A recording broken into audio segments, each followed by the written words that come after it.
Welcome to Hurrdat Sports Live. Kucherov, a shot, and it's stopped by Swayman, and now he goes after somebody out in front. That's Hagel in front of the net again. Swayman is hot. Vasilevsky's coming out across center ice. Swayman and Vasilevsky may go. Swayman tells Vasilevsky, take your mask off, and he obliges. This is crazy. We played 55 seconds. Nebraska's second possession of the game. DK with the ball on the right side. It is Mass hopping around with it on the elbow on the right side. Three ball good by DeMarcus Lawrence. Left side, Sandfort, another three. Other net! Got it! Ringo. Sanford's got two trays. It's 9-4 to an effort. Coming to it is Jacobson. 6 on the shot clock. Jacobson with a hezzy. Underneath out to Hoiberg. Got a good look. No good. Hoiberg's got it. Gives to Mass. The crowd at a hush here. Huskers need to score to get them going. Here's Mast in the free throw circle. Reverse layup, good with the left hand. That'll light it up. Jacobson with a finish off the assist from Mast. Frager inbounds Jacobson. Right sideline with it is Lawrence back in the game in the left corner. Frager again puts it up. Bang! Ringo. Frager's back. 17-15 Cornhuskers. 2 threes by Frager. Kostic, great three-point shooter, and he drills it. Nelson working off this screen. Swings it back out, open look. Eric Mulder cans the three. 61-43. Smith, Lawyer, bingo. Boy, how to keep a crowd quiet. Perry gets free for the three. Oh, he ties it. My goodness. 1 second left in regulation. Tied at 76. And we are headed to overtime here at Pauley. Good morning. Welcome in Hurrdat Sports Live, presented by NextGen Male Medical. That's DBM Ravi, Lulla here at Hurrdat Sports Bar and Grill. What's up, DB? How we doing? Oh, we're doing all right. How you doing? Oh, I'm good. I'm down about 16 hours of sleep, but outside of that, once I get rid of these bags, I'll feel better. You look a little sleepy too. I did not sleep great last night. I didn't sleep great Saturday. What happened last night? I don't life. Oh, okay. No, I mean just regular DB not sleeping stuff, or no, I mean it's a lot dogs stuff. I'm tired. I'm tired. I get tired. Lakers suck, so that's good. Still waiting on opening day for baseball. That'll be fun. We're getting there. I'm actually a little excited. I'm excited about baseball. I'm super excited. Well, of course you are. You got every good player in the country on your roster. I mean, I think that's a little bit of a stretch, but as my man Carell Buckhalter would say, is it? It's time to stretch. No, I thought I'm excited. The Red Sox, they put together a nice little pitching rotation there. Yeah, you guys get people out. I like that. Maybe the young prospects will start to hit. We'll see what happens. Yeah, I'm excited. I would fast forward all the way to that. Well, that's kind of the variable here. You go and get established pitchers, and you're waiting for the young guys to hit. Variables. We like variables. I am. I was happy with the Senior Bowl, and apparently you can only play 3 games in Gainesville and still put yourself in position to be a top 15 pick, like Brother Banks, a D lineman who annihilated. It was good to see what's his buckets more. Who? From Michigan kill everybody. Oh yeah, in the Senior Bowl like he did the Big Ten too. Yeah. It's not just us. I was like, whoa, guy's pretty good. May want to block him out there in that wide 9. May want to get out there to him. Nah, man, but it was one of those sports weekends. Yeah, busy weekend. A lot going on. I am very sad. Mac helped out. Coach Mac helped out with some late tickets, and I didn't. He was very. We didn't say much at all. A couple of emojis. So I felt myself. I feel bad. Why is that? Just how things went, or they're pretty bad. Yeah, no, it's rough. It's rough out there. They're pretty bad, and there's guys that I have an emotional connection to. Sure. Yeah. That I really want to do good things. Yeah, like you're a big Josh Dix guy. I'm a huge Josh Dix guy. I'm a huge Jason Green guy. Yeah, absolutely. So that's tough. It's tough to watch Josh struggle at something he's been good at his whole life. Yeah, and that's where I feel for him. You could just totally tell, like his confidence is pretty shot, and he's defending well. He is, yeah. But I'm also for the 5th year in a row, I'm over Donnie Marshall. Is it just 5 now? God. I thought it might be longer than that. Well, the longer I do what I do, the more you'd think it'd be the other way. Like I would be a little more grace. No, this is exactly how I felt about Stauskas. There's just some things like you just gotta, and I get it. You do a ton of games. But I actually think that should help you. But the only thing that you talk about is the 1 or 2 things that you got in, like the pre-pro meetings. Yeah.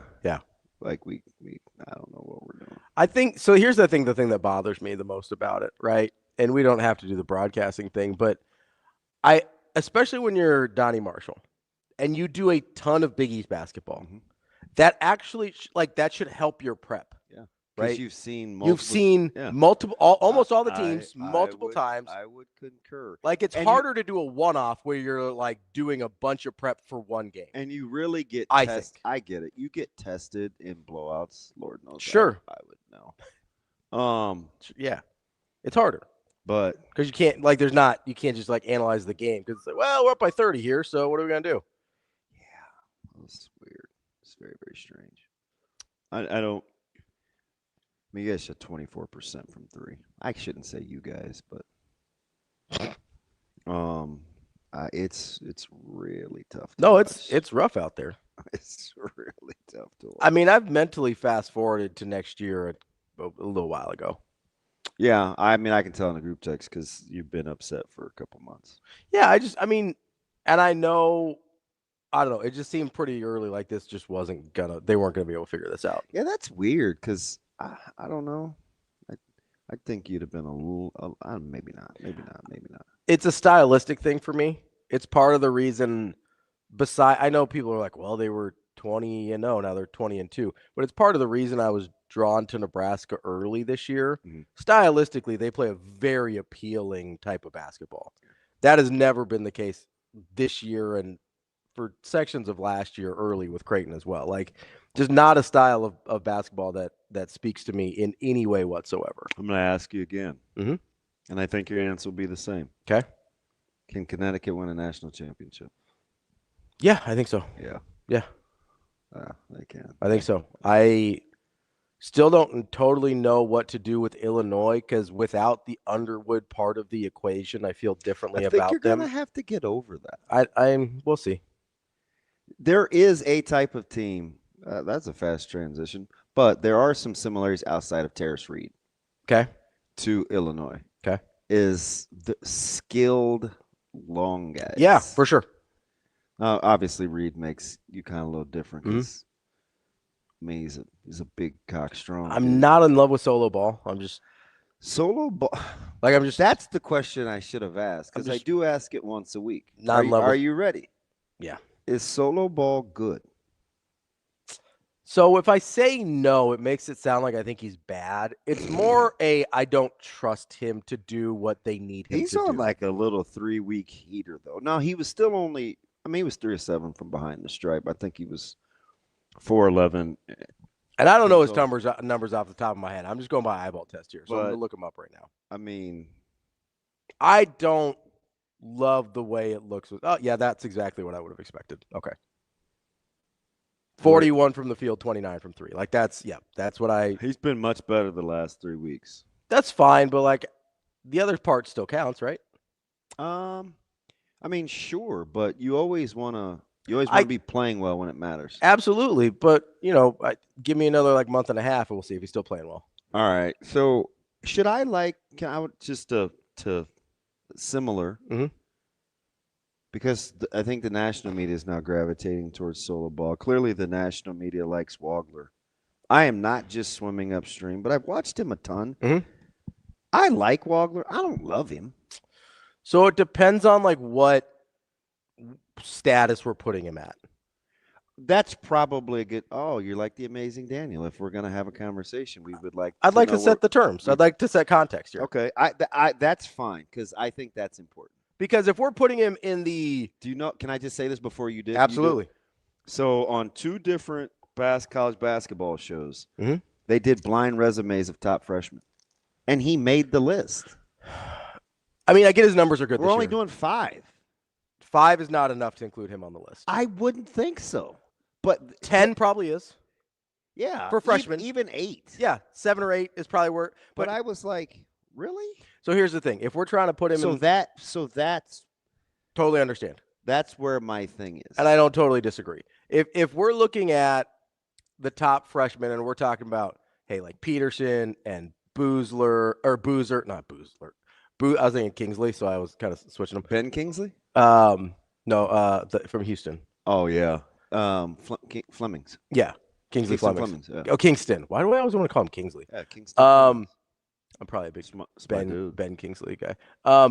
No, so you've got Kingston, Flemings, you got Boozer, you got Peterson, you got DeBonsa, you got Acuff. Yeah, Caleb Wilson. I'm missing at least Cole Pete. Cole Pete's further down on the list, I think. But I like him. I like him more than most people do. I don't know what he is as an NBA prospect. Yeah, I think the same thing about Boozer, but you guys look at me like I'm crazy. Positional size, Boozer makes more sense, so I think people are more willing to give him a pass. Yeah. So I think that's. Well, at least if you had to extrapolate. Yes. Yeah. I understand. And then Wagler's probably somewhere in the Koa Pete-ish range for me, like 7 through 8, 6 through 9, somewhere in there. So if we're talking about him in that context, we're fine. If you're like, should they be talking about him instead of Flemings and Peterson and Acuff and DeBonsa, then no, that's probably the wrong conversation. Yeah, they did blind resumes, and he was on the 5. His numbers are really good. I think he's especially late. I mean, he's like 20 points per game in the last 10 or something. So he's playing really well. Was it Billis? Now I get this is hard. Mm-hmm. You've seen this on TikTok, right? Where you get like 5 fast food places and they turn them over one by one, and you have 5. You have to blind. So you have to blind. Yeah. them. Yeah. So I think DeBonsa might have been the one that got left out. To be honest, DeBonsa's numbers are pretty good. I mean. I know. DeBonsa's numbers are better than Peterson's. They just are. Don't do that. Listen, they are. If you're just looking at numbers, I'm not talking about as a prospect. No, I get it. But if you're looking at numbers, the only thing that Peterson has on DeBonsa is 3-point shooting, which is fine. That's important. I'm a fan, obviously. But DeBonsa has more points per game. He rebounds better. He's a better playmaker, even at a not as much playmaking position. I just think he's a much better player. That's fine, but if we're doing blind resumes, I don't get the tape, right? Yeah. So leaving DeBonsa off in that situation, unless you know it's DeBonsa and you're like, I'm not really a fan, that doesn't make any sense whatsoever. You can't put, unless you're just like, hey, I only care about shooting, which case you would put Wagler on because he's shooting 45% from 3 almost or something. It's weird too, isn't it? He shoots the crap out of the ball, which is why I like him. But also, if you're just looking at numbers, there's no way you leave DeBonsa out. He's at 24. He's at 24, 6 and 4.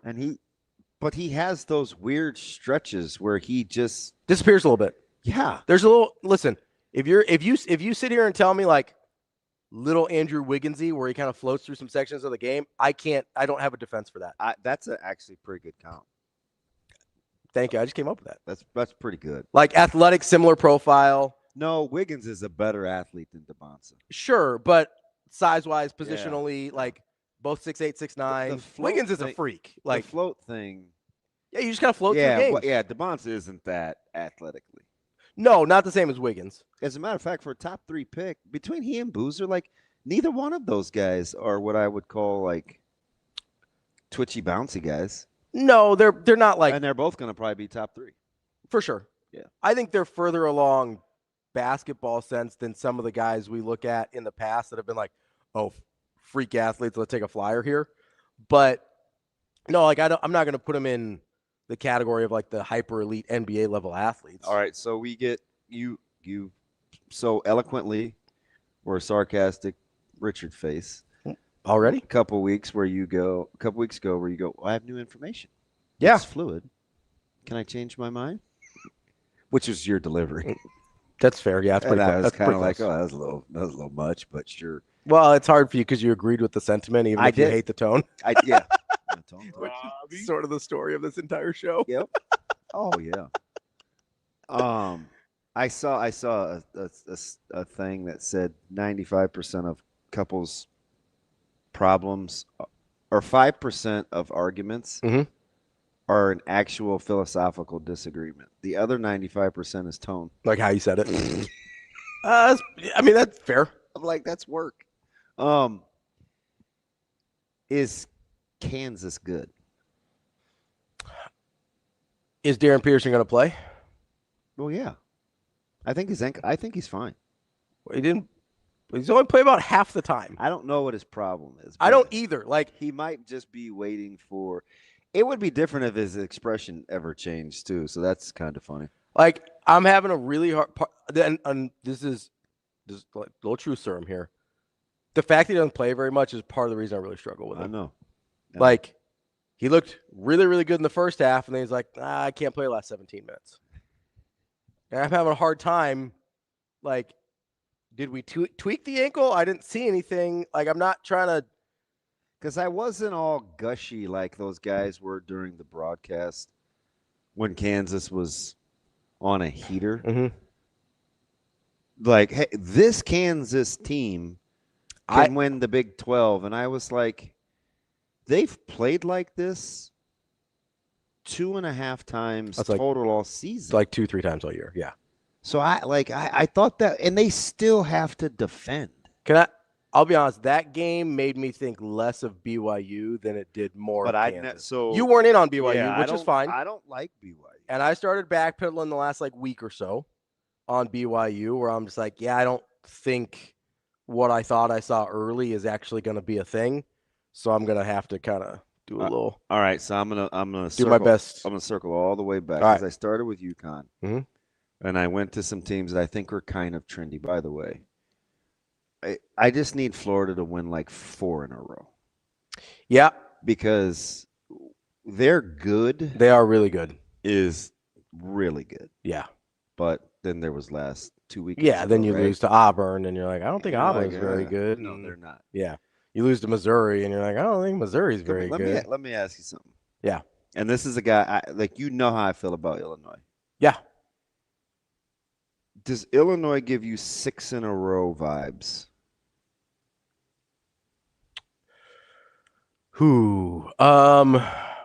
Kobe, that's not what Kobe. Sometimes your comprehension is a little sus. They're at I said for a top 2 or 3 pick, he's not an elite level athlete.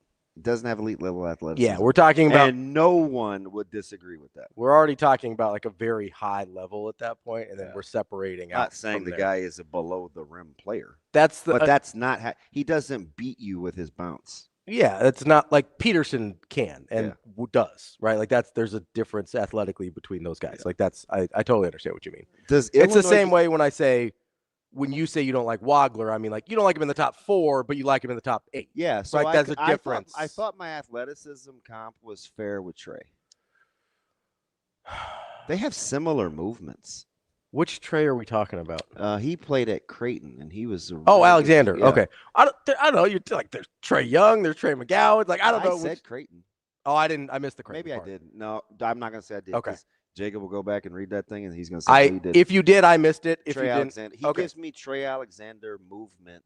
Totally fair. If like Trey not was, elite, like if Trey was 6'6", though, we're having a different conversation. Yeah, but the funny thing is Wagner almost never goes left, and people don't make him. Sure, he gets to come off those screens. The only time he goes left to come off those screens, it's to shoot. It's almost never to dribble. Totally fair. I'm telling, no, that's totally fair. I watch these guys a ton, and that's totally fair. Make him put the ball in his left hand. Here's my thing, and I said this in the chat. He said, "There you go." If you go, I gave you context originally. It's fine. Do you like when I just talk to him one-on-one? I mean, I do it to the chat feel all like the time. I need to help him. It's all right. But then you're trying to get him back on Team DB. I get it. He's he's a high draft pick. So I totally understand that. I don't have any qualms about that. I was going to put him on my unprotected, but I don't think anybody else wants him. I don't know. I'd maybe fight you over Kobe a little bit. We've had You're just being different now. No, we've had a good couple weeks, Kobe and I. We got some years. I know. I got new information. Okay. Anywho, 6 in a row vibes. I really struggle with the Underwood portion of this, but I also have to look at it and go, nobody thinks John Calipari can coach his way out of a wet paper sack, and you saw his act, and he's got a national title and several Final Four appearances. So Pope was like, yeah, I know. I don't like Mark Pope. Is it his delivery? I think it's just his whole vibe. He's confident. He is, but he also kind of just this is not a good reason. I know this. He looks so sloppy all the time. Like he just looks disheveled. Yeah. He looks like a high school science. Just finished a pickup game? No, he just looks like he's a high school science teacher that's just like over trying to teach like remedial chemistry to somebody, and then he's like, I gotta go to practice now. That's the vibe that Mark Pope gives me, and I don't like it. So for 6 in a row for Illinois, yes, they can. I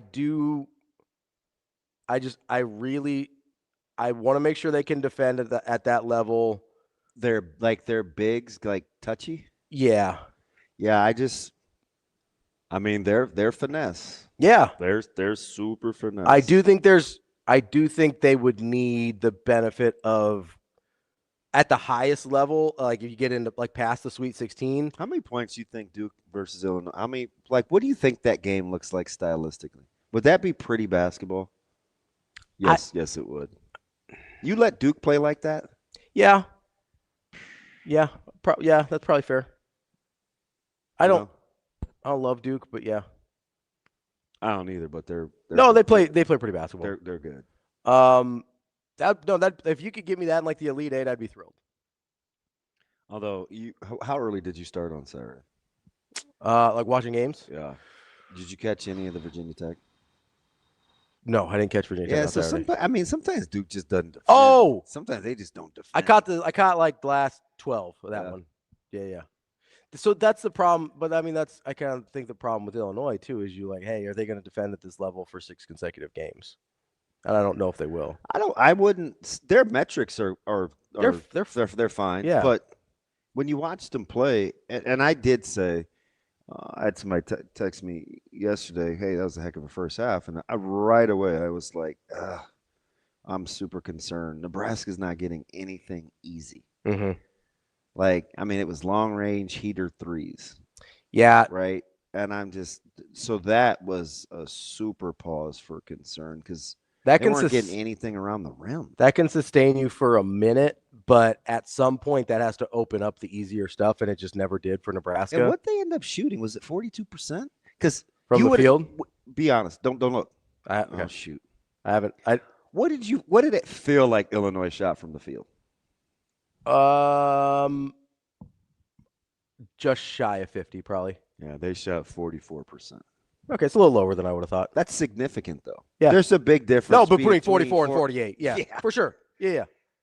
I thought Illinois shot it better than that. I think so too. How many offensive rebounds did they get? A ton. Do you know what they average? Offensive rebounds per game? No, I don't. 13. I'll say it's double digits every night out, which is why I was telling TK, like, you guys, Nebraska has to keep them off the glass. So they got 11. Let me see if I can get second chance points on here. Yeah, I don't know, man. It's just they got so many easy baskets in the paint. So that's the problem is when you get that many easy baskets, it feels like they shoot a way higher percentage than they did. Yeah.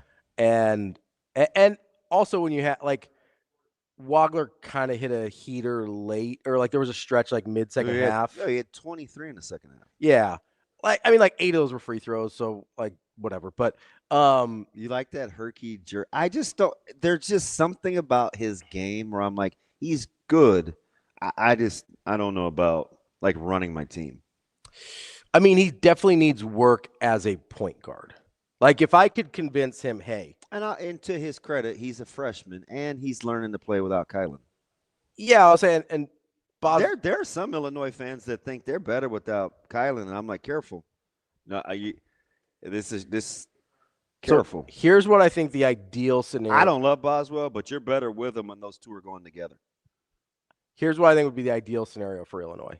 I think you need this stretch where Wagler can kind of sort of bloom a little bit without Boswell. Yeah. If he can come back like late February so that he's got some time to get ready for March, and then they're both playing at a high level, that makes Illinois super dangerous. That would be like in the most myopic, idealistic, utopian version of Illinois season. That's what I would want to happen if I'm them, right? Let Wagler figure out he's really, really good, and then bring Boswell back in time for him to get his legs back. Because now we're hearing this. Everybody's in love with Illinois again. So here's the thing that. And I'm not just being the contrarian because I've been in love with Illinois, but they do have some not major. They have some flaws. Yeah. So and I'm looking at I don't know if they could out Duke. Right? They certainly would struggle their brains out with Arizona, as does everybody. So that's not a hot take. Yeah. They'd have to. UConn's offense would drive them. Like, I don't know who'd guard Demery Jr. Like, UConn would have just a couple of bad matchups. Yeah, they have some matchups that you'd struggle with. They'd have because somebody would have to take, Stojakovic would probably take Bryson or Braylon or who's Opie Taylor that shoots all the threes. He just came back from the concussion. He's super nice. What'd you call him? Opie Taylor. What? Bryson Miller. Let me find him here. Braylon Miller. Braylon Mullins. Braylon Mullins. I was like, I don't remember a Miller, but yeah, no. I have all sorts of nicknames. So I was. That's the problem. Is I'm like, I know you're talking about somebody, but like Opie. I wasn't gonna get there from Opie Taylor. So I knew it was Mullins because I was gonna call him Chris. Oh, okay. But that's just Mullen. Yeah. Munza. Close enough. And they would have some bad matchups, but boy, they would stress the heck out of UConn's interior defense. Oh, for sure.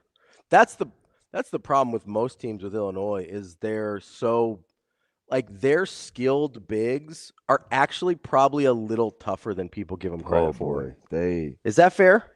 I wouldn't say that. Maybe not tougher. I don't know. I mean, maybe. I won't split hairs. If you said more physical. Okay, sure. Okay. That's what I mean. They'll touch you more than. Yeah. And they'll rebound. Because they let them play. They let them super play yesterday. Yeah. They'll rebound. They'll get inside. They'll be more physical. Typically if you're a guy, hey, I've got 3 European front court bigs that are all pretty skilled. The first thing that doesn't come to your head is pretty physical still. Do you know it's because of the passing? They don't post. So they're not playing back to the basket like touch and bang. It's moving, it's cutting, it's passing.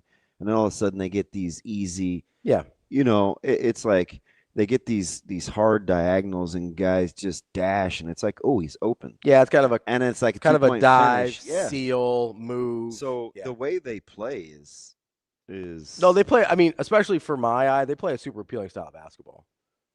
They're tough. That's a really good, but I still, and it's weird, especially off the weekend to go back to the 1, 2, 3 seed lines of the top 12 teams. We could probably get all 12. And I don't know if you pick 10 people, would we get the right order? The right order or the same order? The same order. Okay. Of the top 12. I don't know what the right order is anymore. It's hard. Yeah. You know who you're going to have a hard time getting over that could be on the 3 line or better? Who? BYU. Yeah. So they're currently bracket matrix. I think this is. Is this the composite? Yep. So I think this is mostly from yesterday. So that'd have been. They played Saturday, right? Yeah. Okay, so that would include that one. So they're on the 4 line in most of them. 4? Yeah. Which feels about right. And it's the Big 12, so they'll have plenty. Yes, they'll have lots of opportunities to hop back up there. But what line is Tech on? Texas Tech they're the top 4 seed right now. So they're right on the border between. There's not hardly any gap between them and Vanderbilt on 3 and 4. God, they laid an egg. Yeah, that was rough. So what'd you make of, if you like Illinois, Mm-hmm. which was the case that I was trying to make before the game, so we didn't change our narrative about Nebraska? Yeah, yeah. Then Nebraska's still pretty good. Absolutely. They didn't even play that well. No, I thought, well, so there's a couple things. I thought this was a really tough game for their front court not to play well. And Matt still clearly was not 100%. Like, his legs weren't there. Can I go back to something you guys hammered me on? Sure. That's why you needed a Garcia type yesterday. Sure. Long type, yes. Garcia type, yes. Type is a very important word there. Yeah, but you kept trying to pin me down to a Well, because at Garcia first you himself. said Garcia. Yeah, well, I mean, he's the natural choice because he actually plays, and I know what he does. I know what he does, too. That's the problem. He didn't have to score. I didn't need him to score yesterday.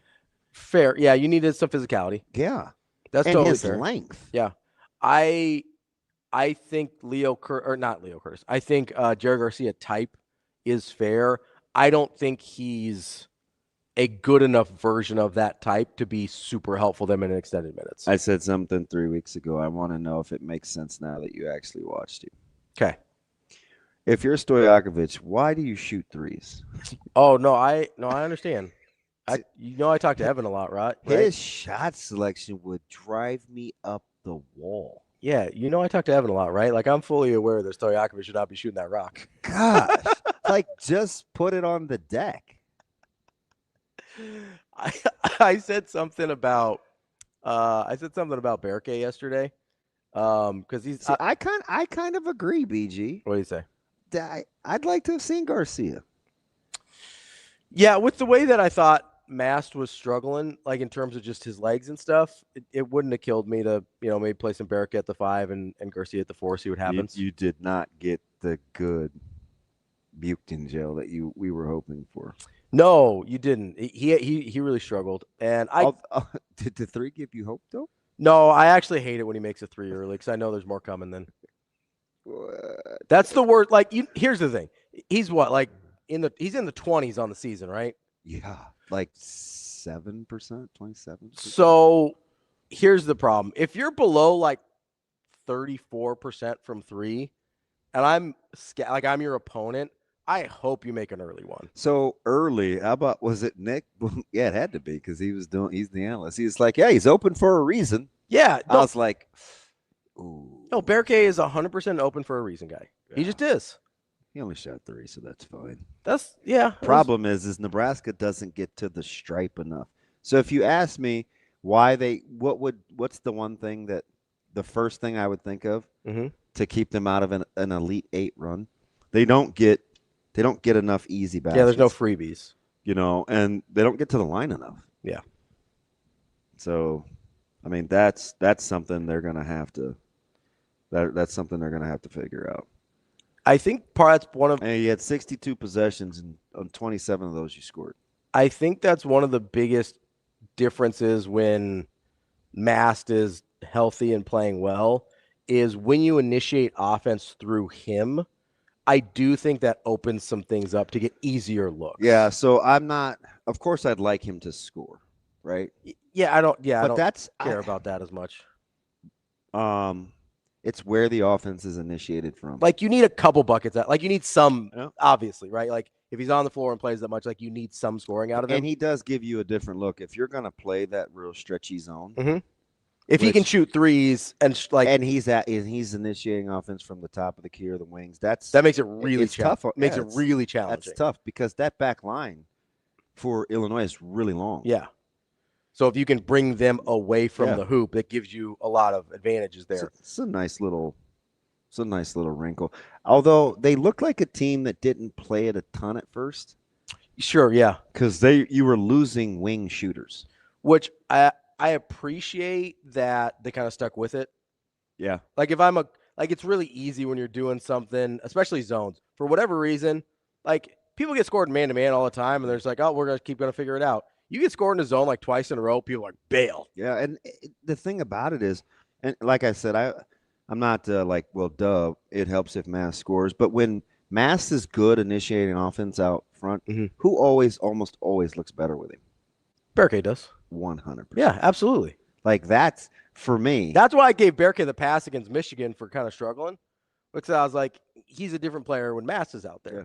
And I still think that's true about Illinois. That clearly was like a 60% Mass. Like, that wasn't full Mass, as people like to say. Like, it just wasn't. And so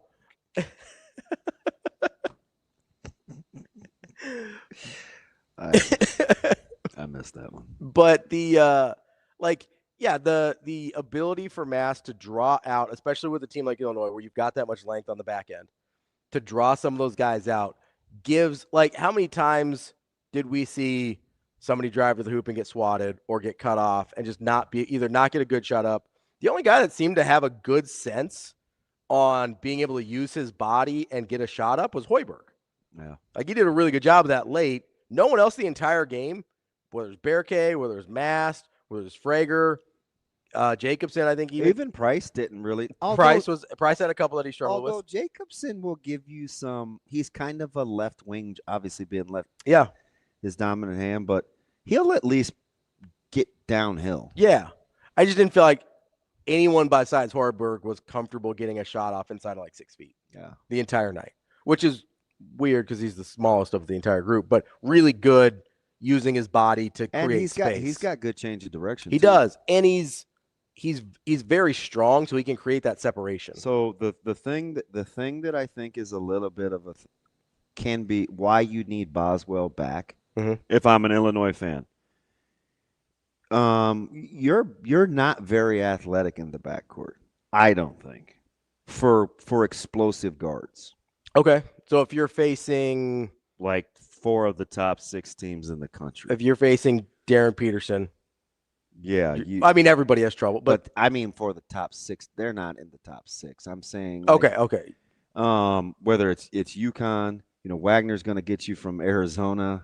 I mean, Duke's back; they're going to get in the paint. Yeah, like you need Kylan to come back, in my opinion, because Stojakovic is long, but you saw how easily Hoiberg could turn the corner on those guys. Yeah, 100%. And there's no offense to Hoiberg there. I mean, there's much more athletic drivers in the top 5-6 teams in the country than Hoiberg. Although he's pretty athletic. No, Hoiberg's pretty good. I'm just there's some guys that are going to get drafted really, really highly that are going to be bigger matchup problems for Stojakovic than Hoiberg is. I just need Nebraska to get fouled more, especially the way they did let them play. Oh, for sure. I didn't think it was. I know you're a big freedom of movement guy, but I thought it was fairly even, so I didn't care that much. Right, the checky checks. I mean, oh yeah, I'm not a big hand check guy, but again, I just would like, however you're calling it, call it. Yeah, and I thought it doesn't move my needle. Listen, if I have my druthers, I'm gonna pick the freedom of movement game. But if it's reasonably well called across the board consistently, like, I don't care that much. Yeah. I may not enjoy the watch as much, but it's I'm not going to get mad about it. It's just like, oh, they're letting them play today.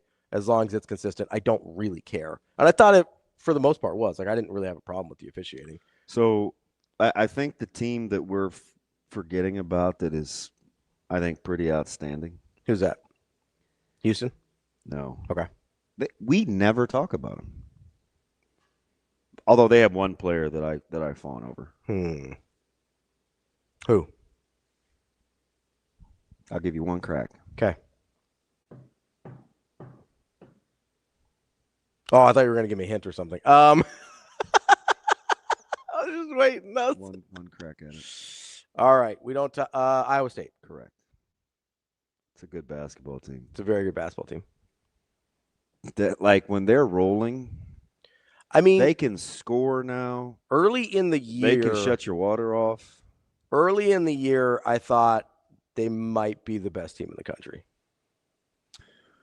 Huh.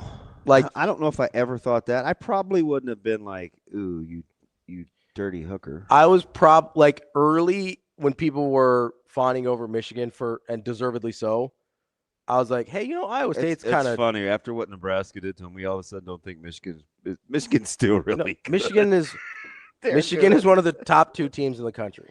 I don't know about 2. It's Arizona and Michigan. I think they're one of the top 4 teams in the country. Who are you? I'm not gonna split hairs over that. Who are you at? So I think Iowa State would beat Michigan. Okay. So there's one. Okay.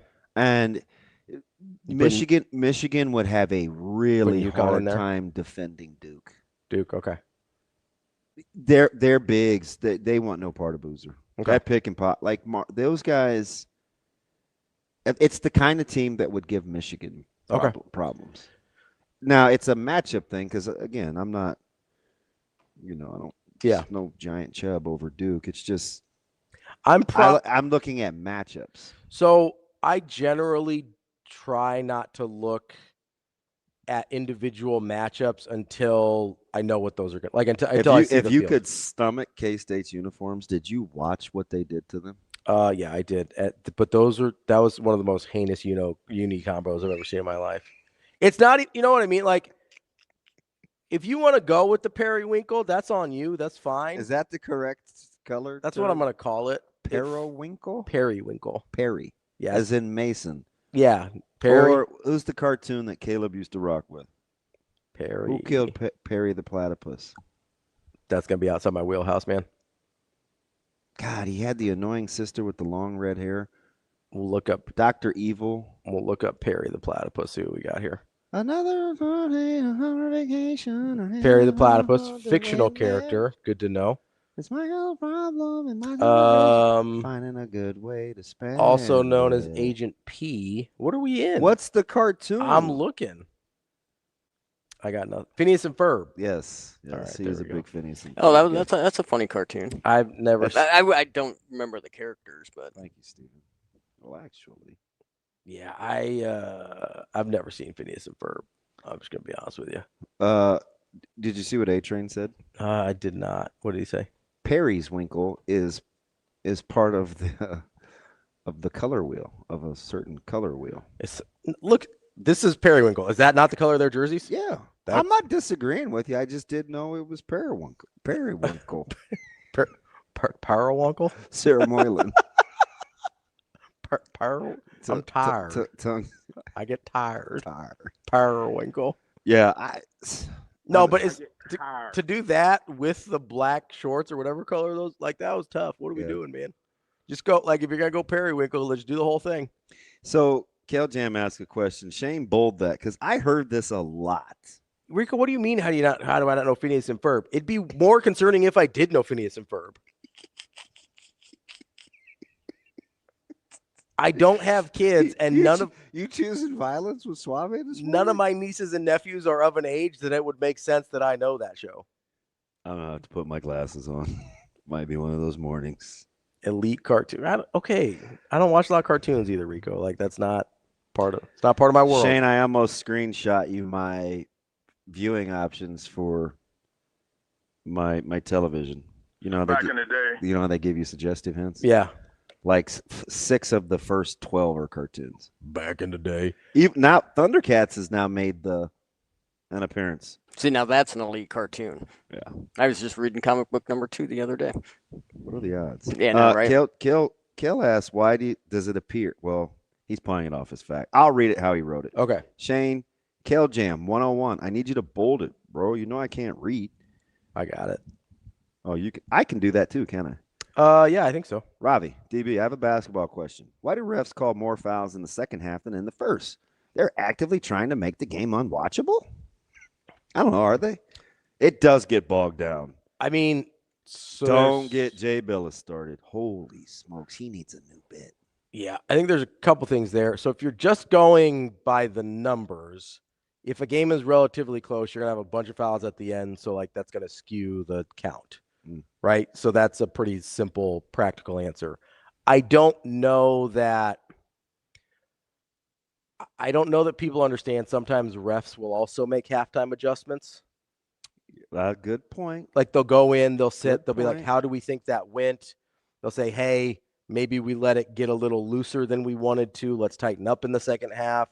Like, that's a Tom and Jerry is elite. So I watched that when I was a kid, so I remember Tom and Jerry. Is you is or is you ain't my baby. So that would be my answer is A, there's the practical part of people foul at the end to try and get back in the game, and that's going to skew the numbers.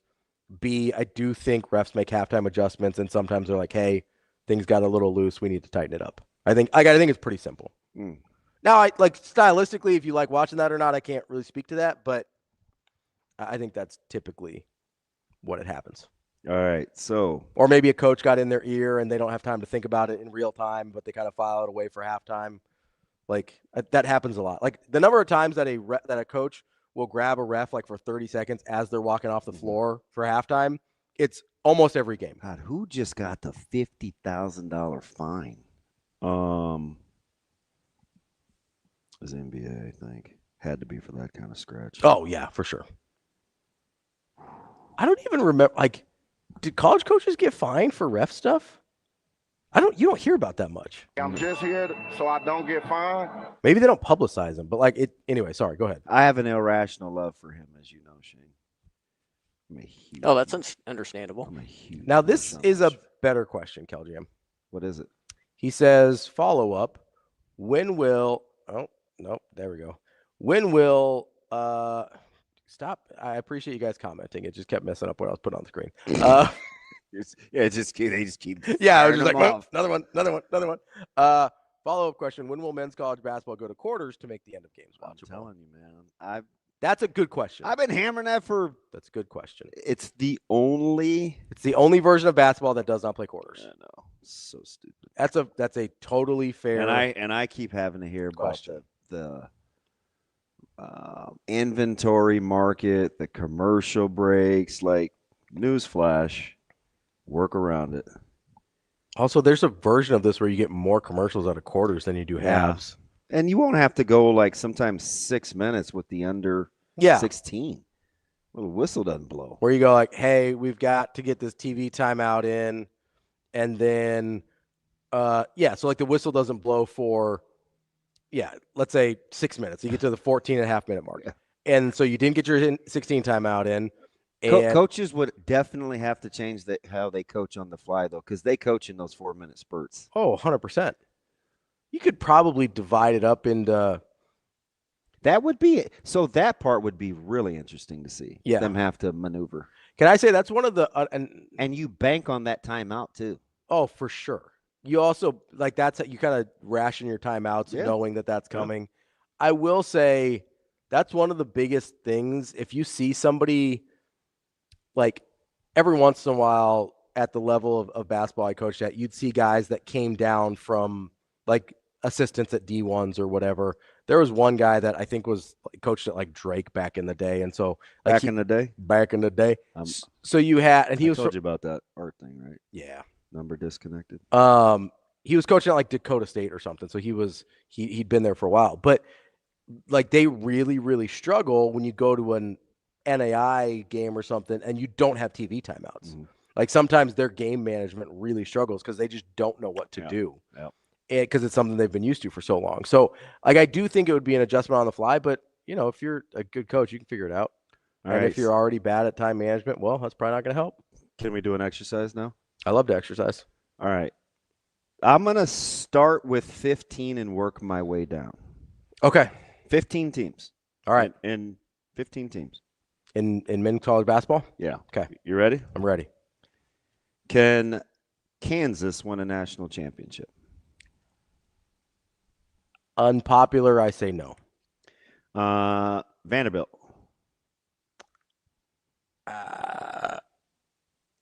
I'm going to say yes. Kansas, no, but Vandy, yes. I don't like Kansas. I'm sorry. Like, and I also like.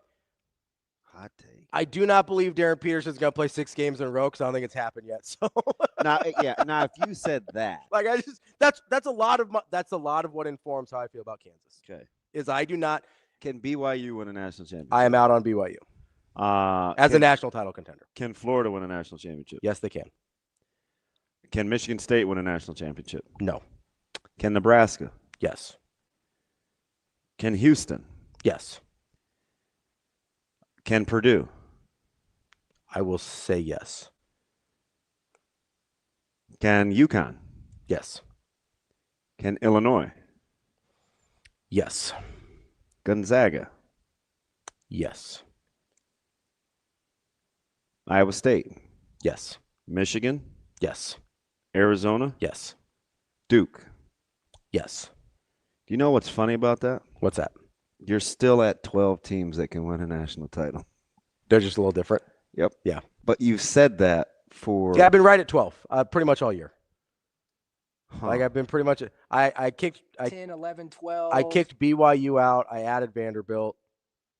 I think I kicked Michigan State out and I added Purdue. Yeah. I think those were my switches. Which is. I don't. You know me. I do stylistically. I do not like how Michigan State plays, and I don't think they're. Well, that was my lock Friday. I don't during our Warhorse bet on it. Yep, you got. Who would I lock up? Michigan, baby. Lock it up. That was now Michigan tried to make it interesting, but even they couldn't. It's just a bad. Like I said, Michigan State cannot score for how Michigan State runs their offense. That's a They can't score. Michigan enough. will beat them. They could play 10 times. Michigan will win all 10 unless they fall asleep. Michigan State cannot score enough. They are so. Here's. We're not gonna have enough time to get into this before Sam, but Michigan State would be the biggest outlier offensively in terms of KenPom metrics to win a national title ever. The next closest one is 2014 UConn. So Channel 3, Sean, you know what it is? And this is probably what you're saying. I'm just going to be specific. He said Purdue is a yes. No way. Their shooting is too inconsistent. Here's the thing. I'm going to add to that because I don't necessarily disagree. I'm going to say this. If Lawyer figures out how to shoot again, they'll be just fine. I don't know what he's on, but it's not good his last 10, 12 games. Yeah, it's been rough. And they need him to shoot the basket. They absolutely do. You know, because you're going to get buckets from TKR. You're going to get buckets from Smith. And Smith is going to do his thing. Yeah. So you do need you need him because he kind of changes. I agree, Carol. 6 games in a row would be very difficult. But you also have to For who? Purdue? He said for a lot of the teams. Oh, yeah, for sure. That's why there's so many of them for me because there's a lot of teams I was like, can definitely make a Final Four. I don't feel great about 6, but if there's so many that I don't feel great about 6 about, then the matchups can't be that bad when you get that late in the tournament, just logically. So that increases the number of teams that go to a national championship. Can I ask you about a couple of tweener teams that I have my eye on? Okay, yeah. That I just kind of been watching. Yeah. Louisville. I'm more no. I haven't watched. I'm more no. A ton of Louisville, but I would lean no. Okay. They're the same team that Creighton annihilated. That is very 3-point reliant, and when they're not making threes, it's ugly. Pretty ugly. You know that was a year ago. Ready? Yep. Shocker that I'm going to ask you. Okay. Alabama. No. Tricky one here because I don't know how much you watched them. Okay. Virginia. I've watched some. They're pretty interesting. What's the question about them specifically? Like Final Four? What's the context for? Is that an Elite 8 run kind of? You get to the Elite 8, you can win it. I don't know that I think that's true. Really? Anything? I mean, I'll give you I'll give you Final Four. Anybody that gets to the Final Four can win it. We've seen teams just go on heat like. But here's the other thing. So that's an interesting take. And I do want to get to this at some point because I think this is important in the conversation of whether Nebraska can win a national title or not. There is a clear trend and line of demarcation of what a team has to have in terms of NBA talent to win a national title. So there is a line in the that our text message conversation? There is a line in the sand, and it is very clear. So I would almost – because there's – you get your George Mason and your Butlers and your VCUs and your occasional randos in the Final Four. Mm-hmm. You really don't get randos winning national titles. Tim Rando? Brando. Oh. Like Marlin. I want to know. Big Omaha guy. I wonder if Mac was just like, hey, I have some ties and pocket squares for you guys. Oh. They look nice. They did look nice. And they haven't worn those in 5 years. Although they did look Donnie Marshall was giving me AKA vibes, which is a female sorority, but with the pink and green. Oh, yeah. Oh, like you would know the AKAs. I don't. I'm not a big Greek life guy. More Latin myself. And it's not you guys. His name was Maximus Decimus Meridius. It's a black sorority. What do you mean, you guys? Speaking of men. Happy Black History Month, DB. I have a gift I'm going to bring you tomorrow. You're a day late. What? No, it's not day late. It's the first time we've seen each other. Guy talk to you every day. Yeah, that's true. It's the first time we've seen each other. I've got a gift for you tomorrow. Guess what I did yesterday to celebrate? What's that? I don't know. I'm not going to answer. What did you do? I cooked outside. That's good. Lots of people cook outside. That's not a black thing. It's very simple though. Just burgers. My answer was food related, but we'll leave it at that.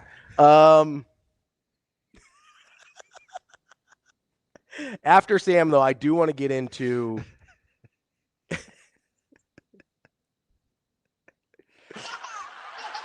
if you brought me a fryer. No. It's not food. Spare ribs. The gift is not. It would be on and popping. The gift is not food related. Okay. My snarky comment about what you did yesterday would have been food related. Oh, I get all the snark confused. Yeah. Well, no, gifts aren't snarky. Okay. It's a very nice gift. Yeah. Just trying to get rid of these bags under bags. Well, you gotta sleep every once in a while. Every now and then. Man. Whew. But no, after Sam, I do want to get into like did we just blow through that first hour? Yeah, that's kind of what we do these days. Wow, that was like 56 minutes of sports. There's a lot of hoops talk. I'll say 50. We goofed around a little at the front end, but it was pretty sports heavy. It was very sportsy first hour for us. I'm still. My mom probably turned it off. She's like, "You guys talking sports? I'm out." Still 12 teams though. Yeah, I think it's a pretty wide open field this year. I really do, and I think that's why some of the teams changed for me a little bit. Like, there's probably 15 that like I'm not gonna fight you over. Steve, you wasn't really sure what was going on in that first hour. Oh man. Yeah. No, I know, LC. I know. They need that lawyer. And coincidentally, look how Purdue played. Yeah, much better. I love the ice. You're not even usually an isolated stat, LC. No, he likes the big broad. Like, yeah. Did so you why know did Nebraska he give me hasn't the lost 5-point brush when it was me? Kale Jake. I usually rock with this dude. Come on, LC. We'll talk to Sam McKEWON coming up next from the Omaha World Herald at Hurrdat Sports Live.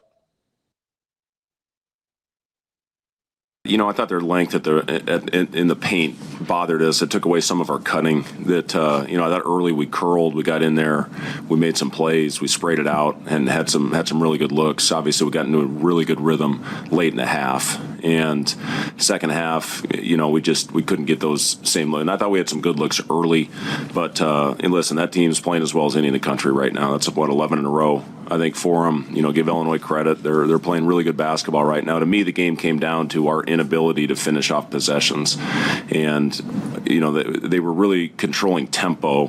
The play of the game is when Ivicic hit the ball out. It was the volleyball spike out to Davis, hit the three. I think we cut it to 1 at that point, and then they get it to 4. We miss a 3, and then Mrkovic gets a 2 that forced into the timeout. And then I thought they controlled tempo pretty much the rest of the way. And again, a lot of that was offensive rebounds, having to defend an extra 15 seconds after they got it. And then, listen, Wagler's playing as a first-team All-American right now. They're just getting the ball in his hands and letting him go to work and ISO, and they've got shooting all around him. So, I don't think it had anything to do with our effort. I thought our guys played hard. I thought we did a really good job on the glass in the first half, but I just didn't quite see that same fire, passion going after the ball that we had in the first.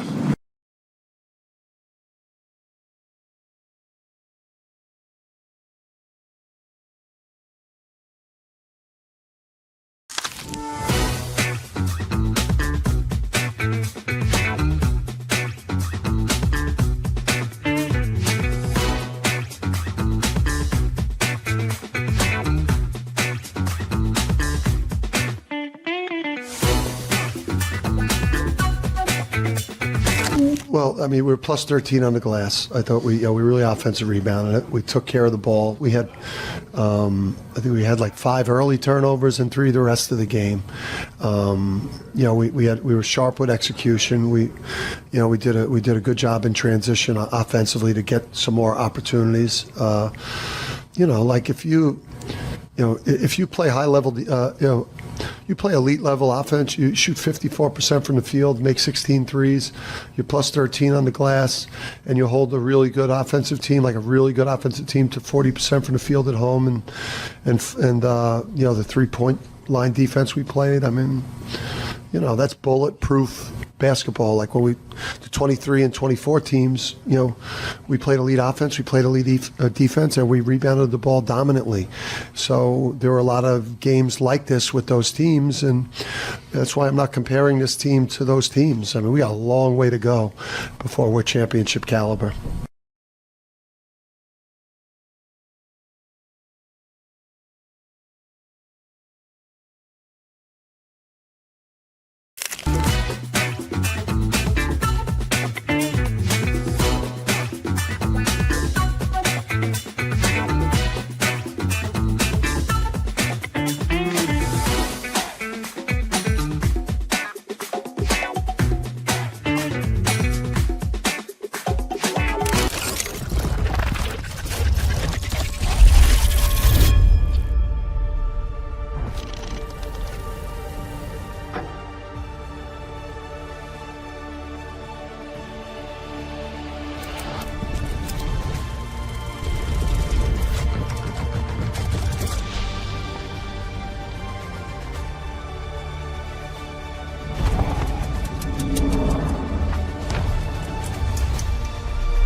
Yeah, she's coming along nicely, and I'll tell you what, she works and works and works. In fact, a lot of times, because she's our only PO. All of our other pitchers hit.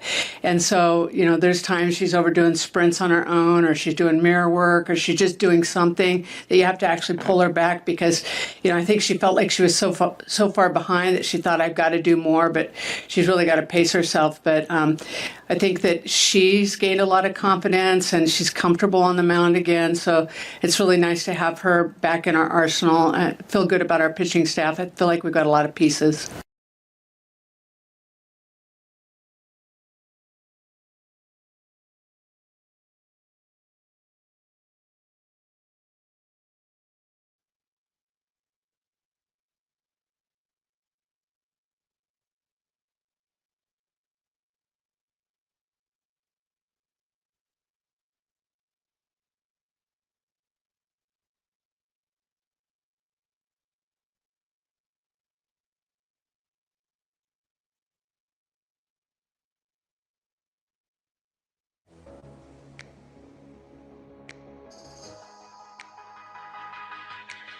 Welcome to Hurrdat Sports Live. 31-25. 3 and change left first half. Hoiberg brings it into play. Flips to BK. Gives it back to Hoiberg. Faces up against Davis. Looks for cutters. Coming to it. Sandfort got a look. 3-ball. Got it! You can't give him that kind of room. Sandfort, a trio.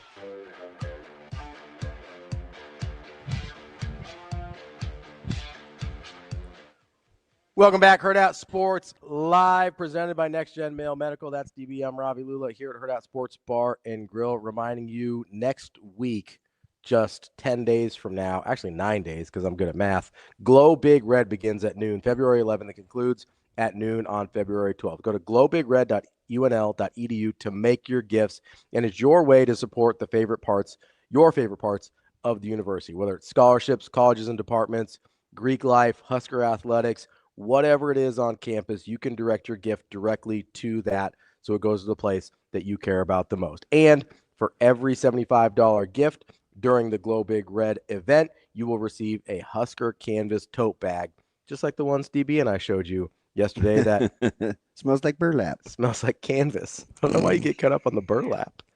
The brown. It's a different thing. It's really more of a tan. Yes, Sam's here. Make sure you say it, Shane. Right in the middle of it. Oh, I thought you were going to ask me. Did I jump the gun there? Hey, do you want to get the Gary Jamming now? Go to globigred.unl.edu if you would like to support the university. How long did you think I was going to talk about Glow Big Red, Shane? You think it was a real danger we weren't going to get to Sam in a timely fashion? Yeah. Plus, we got to keep him short this week. We got like 40 minutes left. It's Sam McKEWON from the Omaha World Herald joining us now. Sam, how are we doing this morning? I'm great, guys. How are you? Good, good. Green Eggs and Ham, how's the weather in the Cap City? Is it as nice as it is here? It's gorgeous. It's great. Yeah. It's cold, but it's sunny. It'll be a great day. Anything over about 10, I can handle and I like. So isn't it amazing how was it Saturday? It was like 24 degrees and people were like, "Oh my God, this feels great." Yeah. It was pretty great. It was pretty rough, I think, Saturday morning, but it was pretty great all weekend. Shorts at the grocery store. I stopped wearing a coat on Saturday. I was like, man, I'm good with a hoodie. Yeah, that's Nebraska anymore. So, now we're going to get 50s this week. My goodness. I might go to the course. Swing the sticks. Sweet swinging? So I don't think so. But. How soft would the ground be? Soft. Like, do they want those kind of – because you could kind of mess with the course, can't you? Not trying to get those divots. Well, you can go to Topgolf. Yeah. So, there's a certain temperature threshold where going to Topgolf is not that much fun. But you can always go there, and you never know. There might be a course or two open. I'm not actually that much of a – I don't usually want to do that in the 40s and the 50s. But I miss golf, and so, just getting out there and swinging it a little bit, seeing the ball take a trajectory, that'd be kind of nice. And, golf season's only, month away. Getting early March, you get one of those 65-degree days. There you go. Don't ask Justin Rose. It started for him this past week. It did. Yeah, he's really playing well. There's really not much left for him to do in his career except add one more major, and that would be the Masters. So he will be a co-favorite this year with the annual favorite, which is Scottie Scheffler. But it won't surprise me if Justin Rose wins it.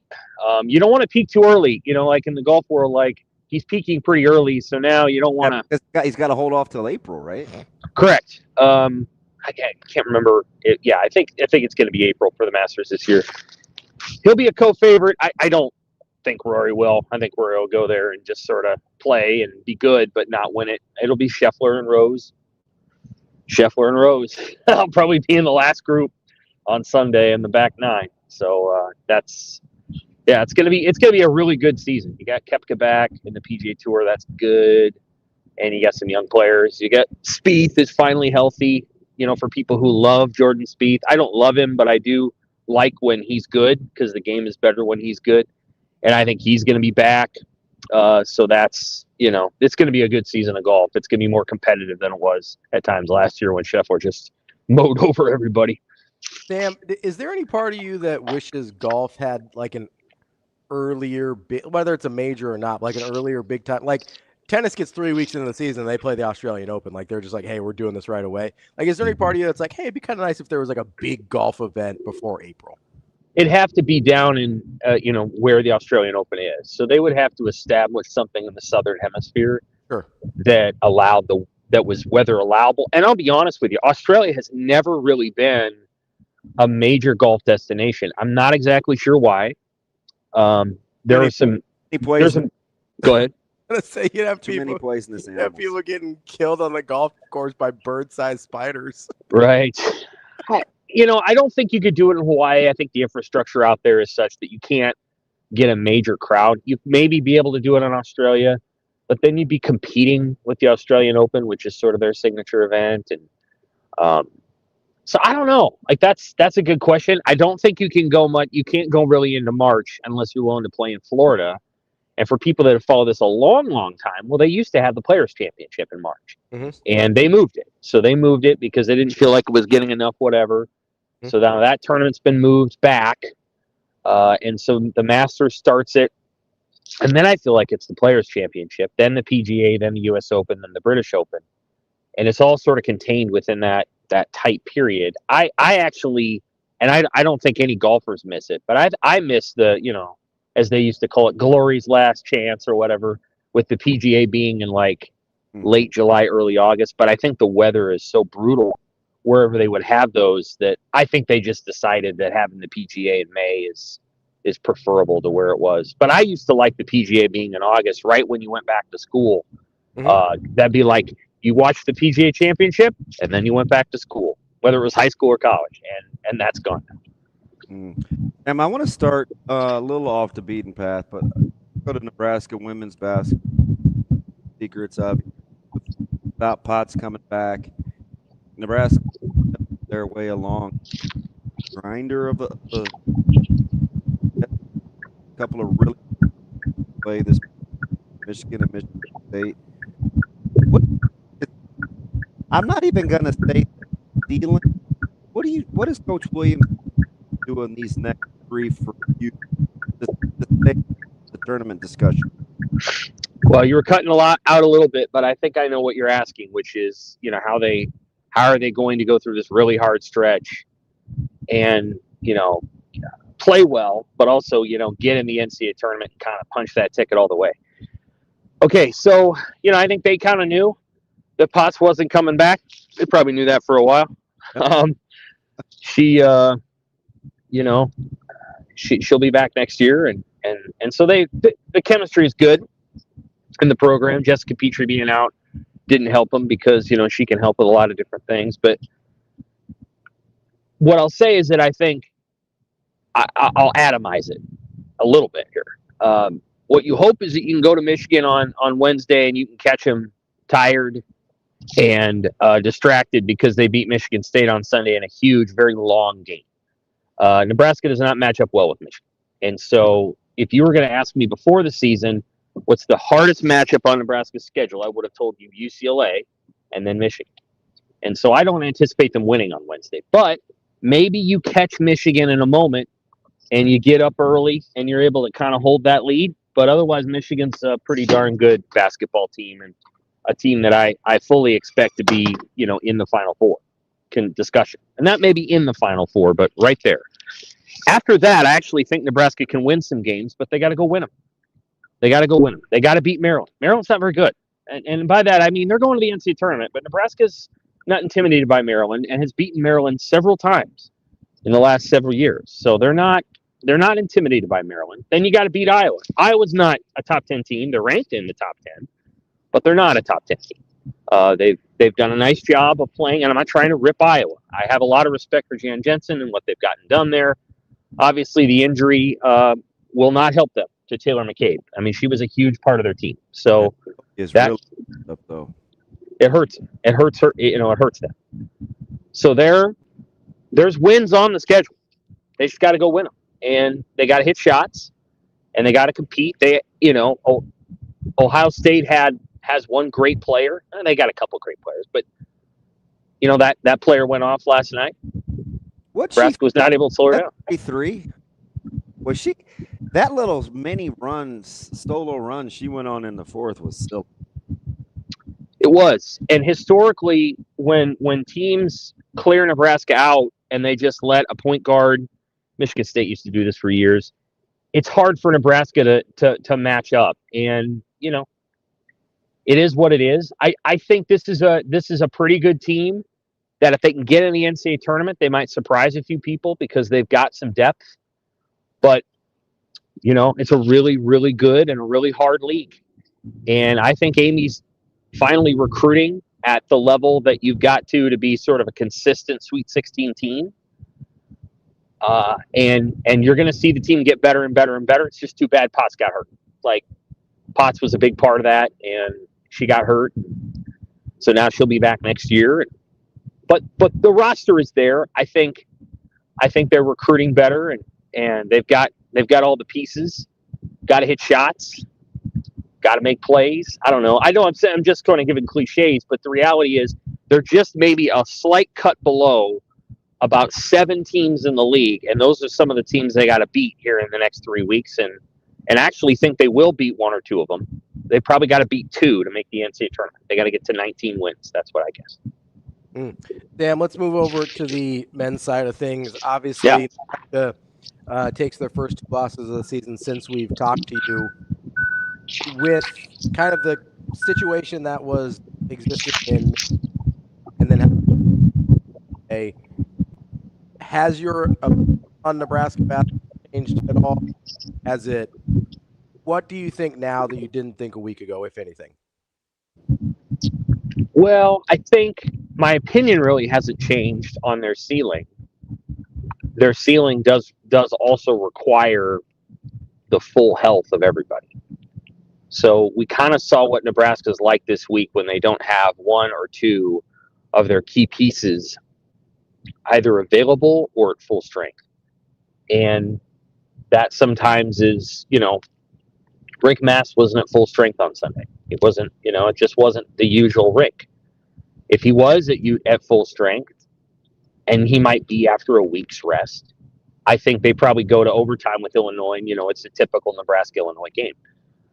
But I think their ceiling is still where it is. And I appreciated Hoiberg in a subtle way standing up for his player, for his team, and talking about, how opposing defenses are holding Pryce Sandfort. So I to be clear, Keaton Walker is a great basketball player. But when you have the ball in your hands, you're going to attract more officiating attention. And so he drew some fouls, and I actually think they were fouls. I thought Nebraska was a little over aggressive at times and whatever. But Sanford's getting fouled, but it's away from the ball, and so he's just putting it out there so that maybe an official will call 1 or 2 of those. And if you call 1 or 2 of them, then they're going to give him freedom of movement. And Sanford's ability to move is crucial to Nebraska's offensive success. We talked about this last week when I talked about his off-ball movement and how it's unique and it's really challenging to slow down. The same thing holds now, that when it doesn't even mean he gets the ball. It's just what it does to opposing defense. And so long as he's able to get freedom of movement, I think Nebraska's going to be pretty darn good. And I think they'll win on Saturday when they play Rutgers, and I think they'll come back and they'll play Purdue. So long as they hit shots, they'll beat Purdue. Purdue will hit their own shots, as we all know about Purdue. They can shoot. And then you're going to be off to the races again. So I don't know if I don't think they're a number 1 seed. I watched a lot of basketball last week on purpose. Watched a lot of Arizona, a lot of Duke. I think those teams are a little better than Nebraska. And I think Illinois is pretty darn good too. And I think Houston is probably a little better than Nebraska. Not a lot of teams, but I think they're a solid 2 seed. And you know how this works. If a 2 seed gets the right draw and the 1 seed, has a bad game, and all of a sudden it's the 2 seed against the 4 seed and the Elite 8, you can go to the Final 4. So that's my take. They're a solid 2 seed. They're, in my opinion, a top 10 team, but we'll see what the rest of the season brings. Now, let me ask you something, because I guess most good teams want their good players to play well. So we talk about Rank a ton in terms of what he needs for this team. But I just want to give you some stats in Big Ten play. Right? So against Wisconsin, he shot 53%, 16% behind the arc. In only one of these games has he shot over 40% from 3. So Illinois shot from the field, even though he shot at 46% from Michigan State, but still only 40% from 35% from the floor against Ohio State, 42% from the floor against Indiana. Now, back-to-back 50%ers, but he played 17 and 20 minutes respectively against Oregon and Northwestern. Right, still only shot 33% from 3. Then the last 2 games, 30% and 27%. So the numbers offensively aren't gaudy efficient. So let's be more specific when you say we think Rink better. What is it if he's not going to score like we want him to in Big Ten play? Because he hasn't, and Nebraska's been able to overcome it. There's multiple things. One, the threat of his shooting draws the defense out and allows for cutters to the lane. And that was true a couple of years ago when Casey was the guy that was cutting the lane. So, like in theory, they would slough off of Casey, but if Rink got the ball outside there, then Casey could cut to the rim and Rink could throw that pass. So it's the threat of being able to shoot and then his ability to pass. I think his on-court leadership is really important. So the things he's able to solve on the court during the game, he didn't get out on Wagler on that last one. And I think that was totally the fluke. The after effects of that, and you know which one I'm talking about in the second half. And Wagler did a really nice job of staying out there and sort of faking it. Yeah. It was a really good play by Wagler. But, they had multiple circumstances where they had gone they had gone 9 feet beyond the 3-point line to get Wagler. Anyway, he's able to solve problems on the court defensively. He's a pretty good rebounder. And, again, a couple of those shots that were inside the paint, they just didn't go in. I mean, they weren't like they were bad looks. It was his usual, fake this way, go back that way. They just didn't go in. And Illinois' defense is special. Like they have really, really good rim protectors. Illinois has a good team. It's a good team. So, I think they'll figure it out with Rink. And then he just does so many different things for them as a leader and even as a shooter, And yeah, he's not necessarily shooting it as well as he was early in the season, but I don't think that's uncommon for him. I think he kind of dropped off a little bit a couple years ago too. So much an indictment as much as I just think, and it's not you, because I've heard this a lot, and I just think it's like, well, yeah, anytime he scores, that help Nebraska win, but that's not always who he's been. When effective, it's not necessarily the most important. It's not the most important thing all the time when other guys play well around him. So I just was curious to get your thoughts. Yeah, I think that's a good point. I think it is pretty important that Pryce Sandfort score quite a few points every game, right? Because he's the one that gets buckets different. Mm-hmm. And Frager too. I mean, Frager, what a nice addition he was to have back. Like he played, he made his shots, and he's. I didn't think Illinois had a lot of juice in that first half. I thought they were kind of sluggish. So we you know what's funny? Like, I'm kind of an Illinois honk, and I watched, and I felt like everybody was, Illinois is really, really good. I'm like, part of that is Nebraska, but that's not even what they're capable of. They didn't play that well. They didn't play that well. No, they didn't. They played pretty well for 4 or 5 minute stretch of the second half, and that sort of was the distance maker. But I think that's true. And honestly, I thought it was the key sequence, right? It's 53-2. Sandfort gets the shot blocked. Illinois comes back down. They get the cute touch pass from Ivanisevic, and then all of a sudden it's 56-52, and you felt like that was all she wrote. Like that sequence right there for me.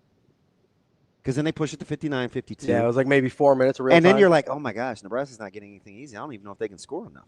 Like that's so that was, if that's the 4 minute stretch you're talking about, I think that's when it was. Yeah, that's the one.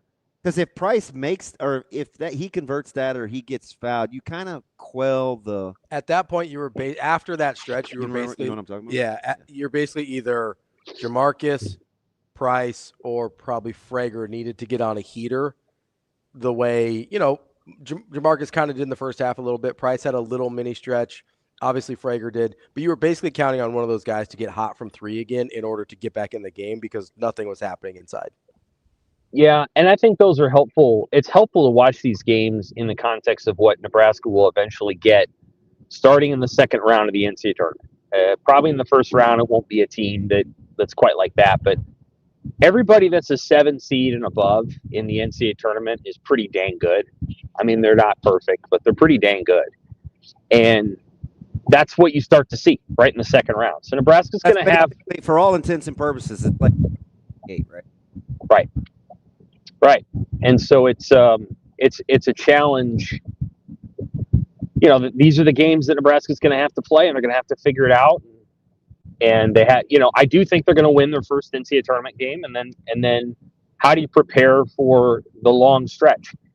And I don't know if I've talked on this show about this, but Fred Hoiberg knows what it's like to get to the second weekend, but I'm sure there's a part of him, that he's not necessarily going to acknowledge too much because they're in the process of the season of like, this could be a team that can go even a little bit further. And how do I prepare this team and like keep this message in the back of their head or in the back of my head that when I need to pull it out on a Thursday night in the Sweet 16, I can do it.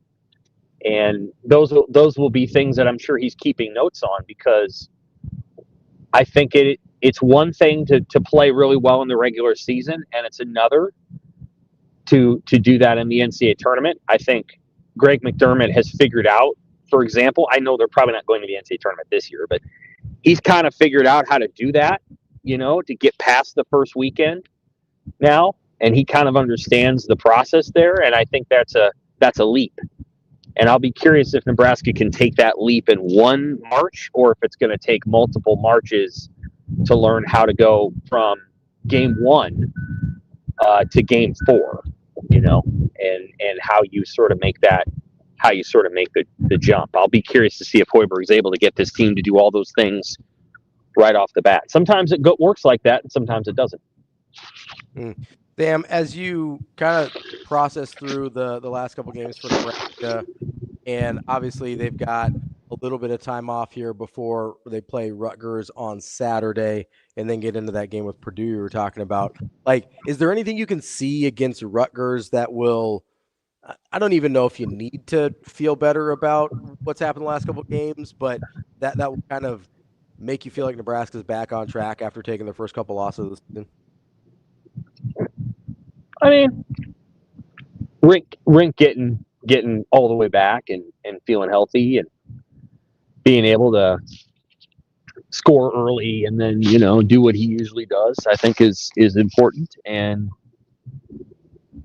Rutgers is still a tough team, and they're gonna present a challenge. So you got to go out and handle the road trip and the road atmosphere. And Nebraska's done a really good job of that all season. So I don't think they took like a big hit or anything. I think this is kind of wasn't all that surprising to me that they lost.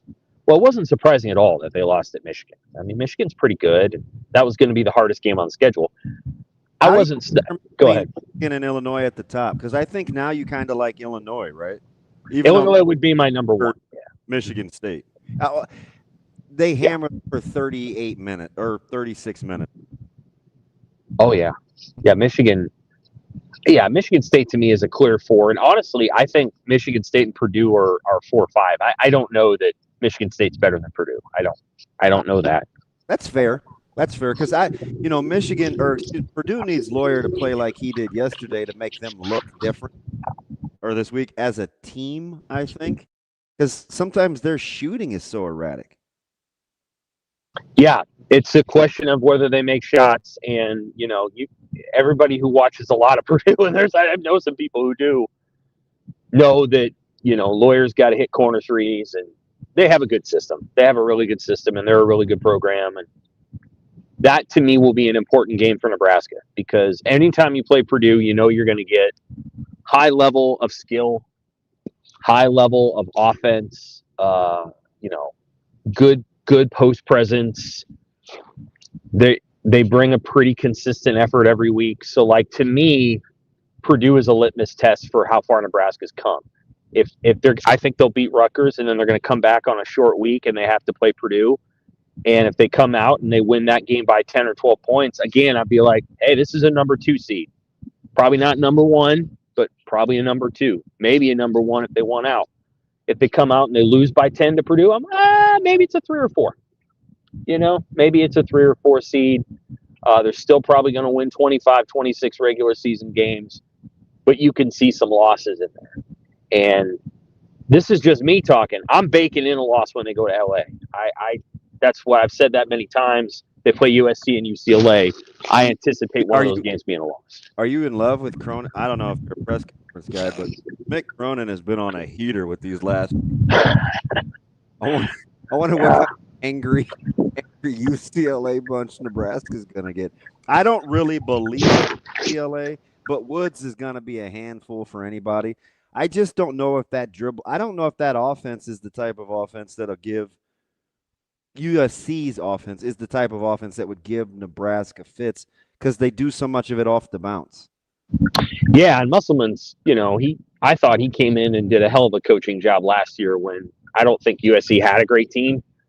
And they came in, and I just watching that game from like the second level of PBA, I was like, man, Eric Musselman coached pretty darn good tonight. And I thought he'll get it done on the coaching front, and Nebraska's got it. Again, I just bake in a loss out there. I don't know which one it'll be. I think it's a hard road trip, right? Because it's like a 5-day road trip, and that's hard.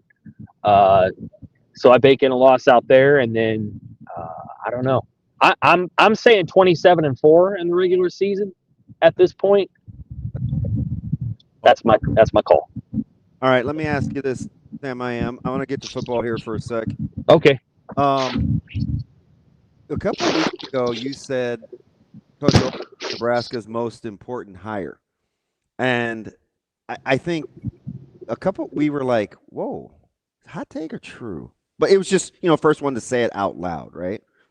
And this was Beckler and the special. Zip doubled down last week, and he said it might be the most important hire of Coach Rhule's tenure. Do you feel that?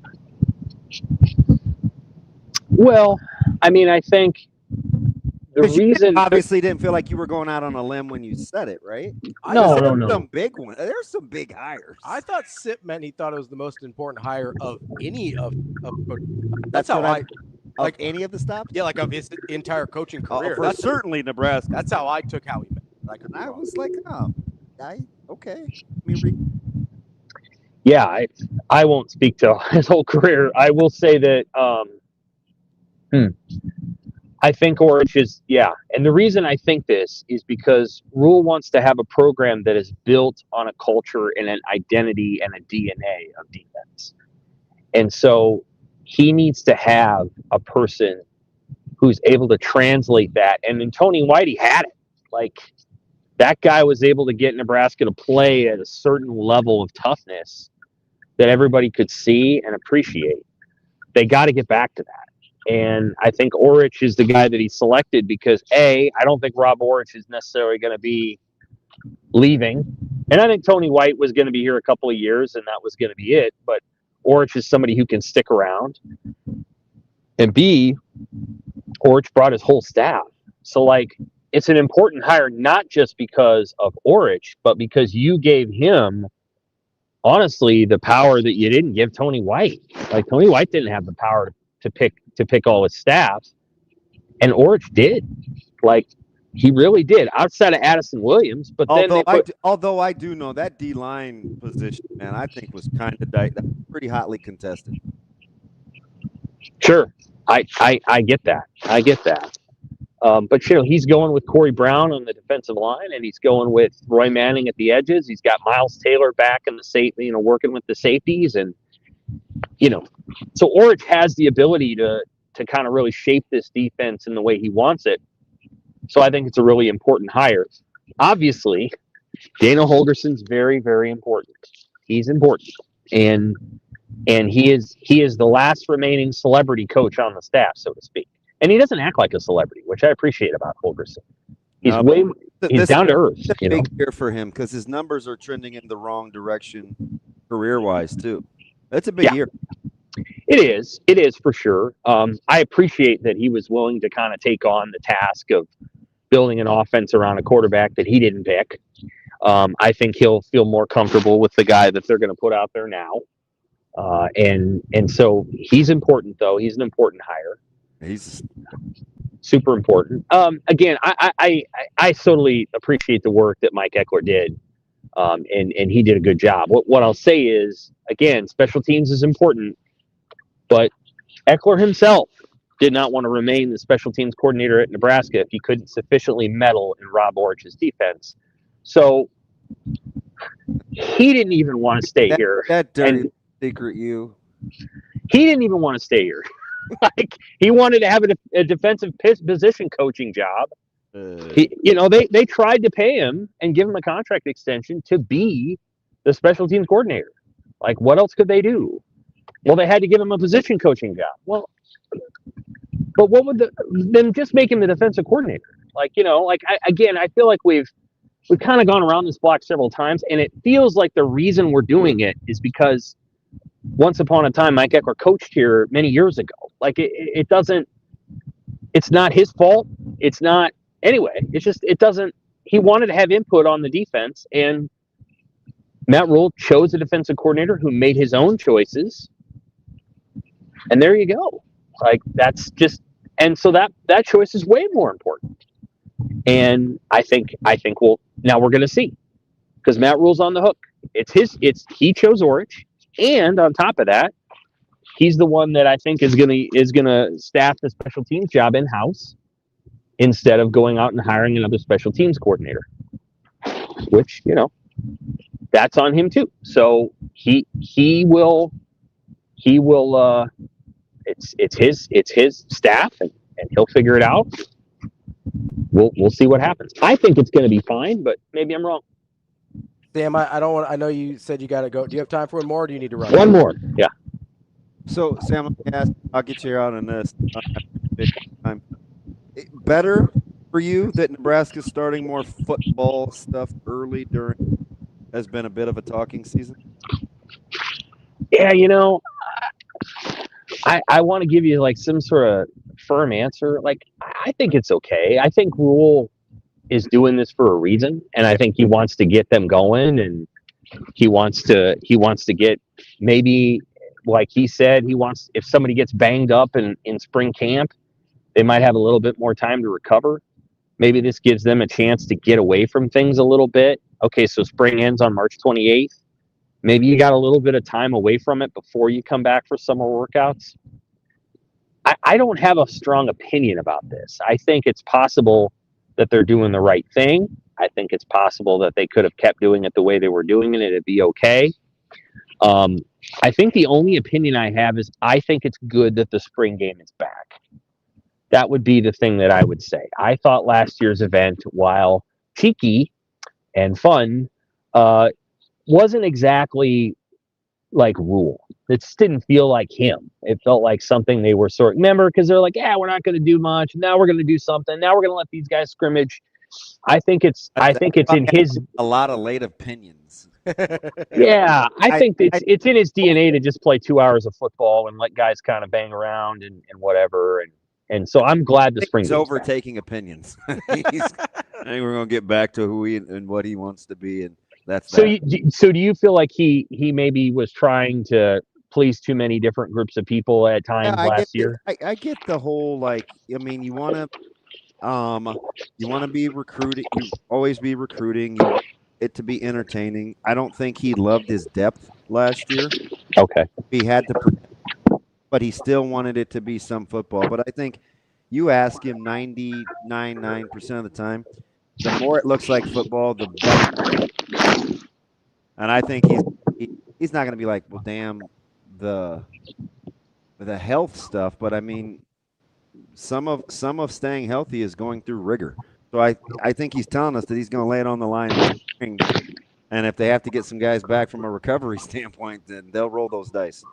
Yeah, I like it, to be honest, because you have so many guys in the building now.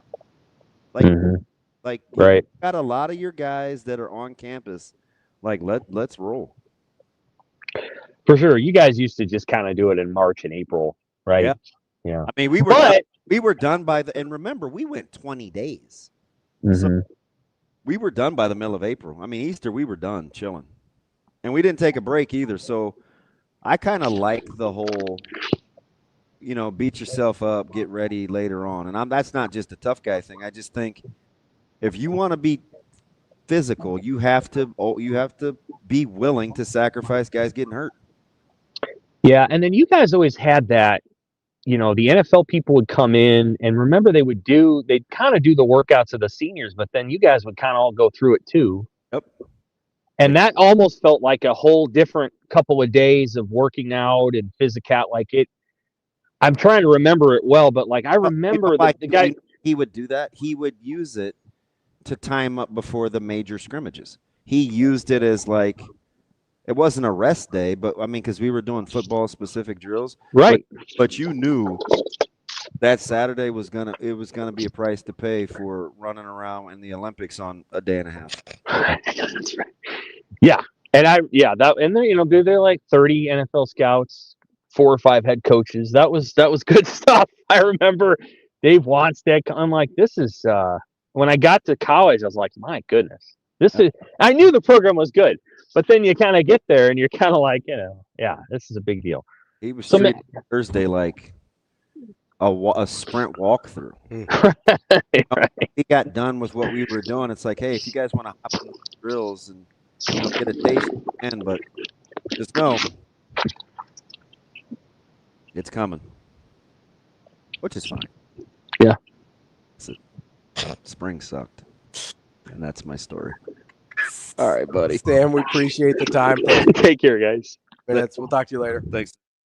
Yeah, spring was miserable. That is Sam McKEWON from EAMONN World Herald. So the tougher it is, the more I gravitate towards it because I actually think that works. Yeah. You have to lay the foundation. If you're not used to going through difficult things before you get to the difficult things, and you're young in some spots, like you need the physical rigor. Yeah. You need it. And I think they're gonna lay it on the line. Let it all hang out. Yeah. I mean, you got to at this point, right? Yeah. X said something to me during our interviews. We had him on Husker Sports Nightly and at the bowl trip. And I asked him about alluding to the physicality on special teams and doing things full speed. Mm-hmm. And he was really like, he kind of cut me off. Like, no. Like the key thing is we're going to practice tempo, but we want our guys to have their legs. And I thought that was a little bit of a deviation from all the live work that I saw him get during the season. But I also knew that they had smaller numbers too. Sure. So I was trying to weigh the give and take in my head. Kind of try preserve the roster versus yeah. That's hard, right? So I mean, because that's something you guys never really had to deal with, right? In terms of numbers, like you could go as hard as you wanted because you knew, hey, there's a guy right behind him. It's fine. He was. They were truly like, let the paramedics sort him out. Yeah, which is, I'm sure, makes you feel some kind of way, but it's also allows you to practice in a certain way. And the temperament was, I don't know if we knew any better. Sure, I mean, if that's all you know. Now, if you drop that in, maybe we're different. Revisionist history is easy. We were the biggest, fastest, toughest. That wasn't always like that. Mm-hmm. Like it was. You became the biggest, fastest, toughest. Yeah. But you start somewhere else. Yeah. And ask nobody starts there. There are times like, look, man, I don't feel good. Like, why are we out here? Yeah. He's like, I don't care if you feel good. Your backup can play too. Yeah. Basically, right? I mean, that's the difference. It's about what it was. So I'm a big fan of the physicality. Yeah. In spring. Yeah. Like lay it on the line. I'm glad the spring game's back. I agree with Sam there. Like I love the spring game. I know some people aren't huge fans. I love it. I'm a big fan of the spring game. It's another data point. Give me more data points. Yeah. Again, man, like the roster is put together in such a way where you need to figure out some things. Like if you get, Dawson, some of these guys will be back healthy. Yeah. And I think you need to know. And you brought in a decent amount of new guys that you expect a chunk of those to play. Like you need to figure some things out. Bro, you only have 18 seniors. Like let your nuts hang. Yeah, even for guys that aren't transfers in new, I mean, you've got guys that will be in new positions that are kind of aging into finally their roles. Like you got to figure some things out. You need to play real football this spring. Yeah, I am. I'm glad they're going. I'm all in, and you've got 40. You got 44 sophomores. Play. Yeah. Like let it rip. Let's go. Just take a quick break here, and then I want to get into. We were talking about national champions in college basketball, what that takes. Sam brought it up a little bit. I have a little deep dive here that I want to get into so we can see where Nebraska fits in what it historically takes to be a national champion.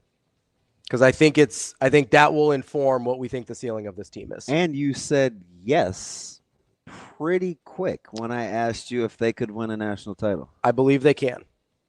And we'll see. I'll give you a little I'll give you a little context why, but Well, when you broached it this weekend, I was like, "Ooh, the case for," or this be like the book, the carpet, like the case against Christ. I think I can. I think I can make a case for, but that's why I want to have a discussion about it. Well, let's let it roll. That's DB. I'm Ravi Lulla. It's Hurrdat Sports Live. I mean, this was the. Cancer's impacts everybody. We all know someone that's gone on that journey. Some have beat it. Some have lost the battle. Some are going through it right now.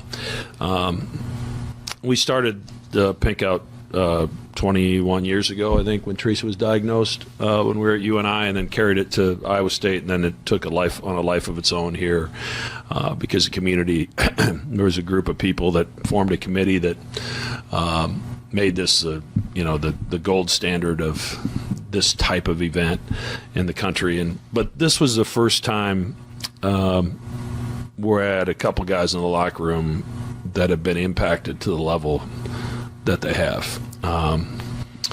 Blake had a really difficult time before the game because you have to attack it head on. The last thing you would want to do is not talk about Blake's mom or not talk about Josh's mom.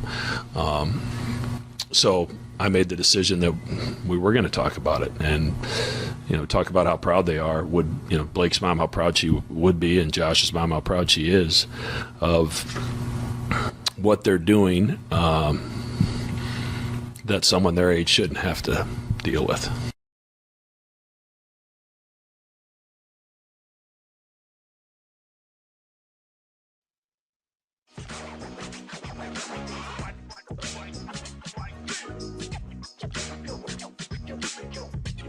You're listening to Hurrdat Sports Live.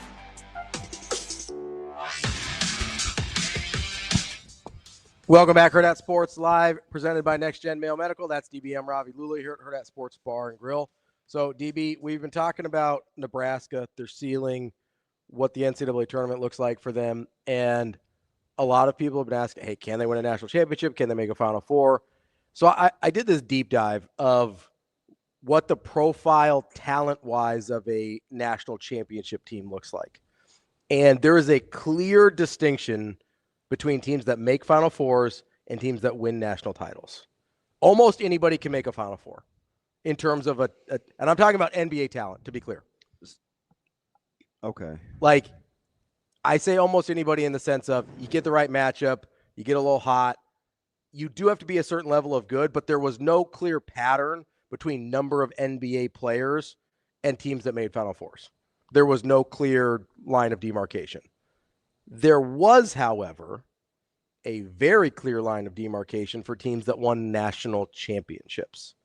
And that line was, since 1985, since the tournament expanded, every team that has won a national championship, except 7, so 33 out of the 40 basically, has had at least 3 NBA players drafted in the top 2 rounds, because there used to be more. So I limited it to top 2 because that's what we have currently.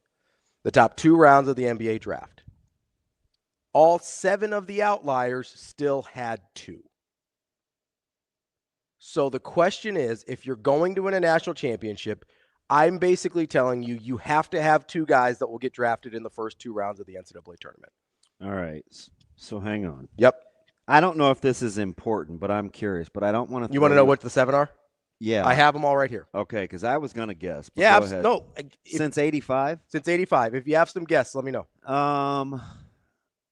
So Milt Wagner, Purvis Ellison, Scooter McRae, pros. So it's not Louisville, right? It is not Louisville. I'm going with Villanova. In 85? Yeah. That is not correct. They had 3.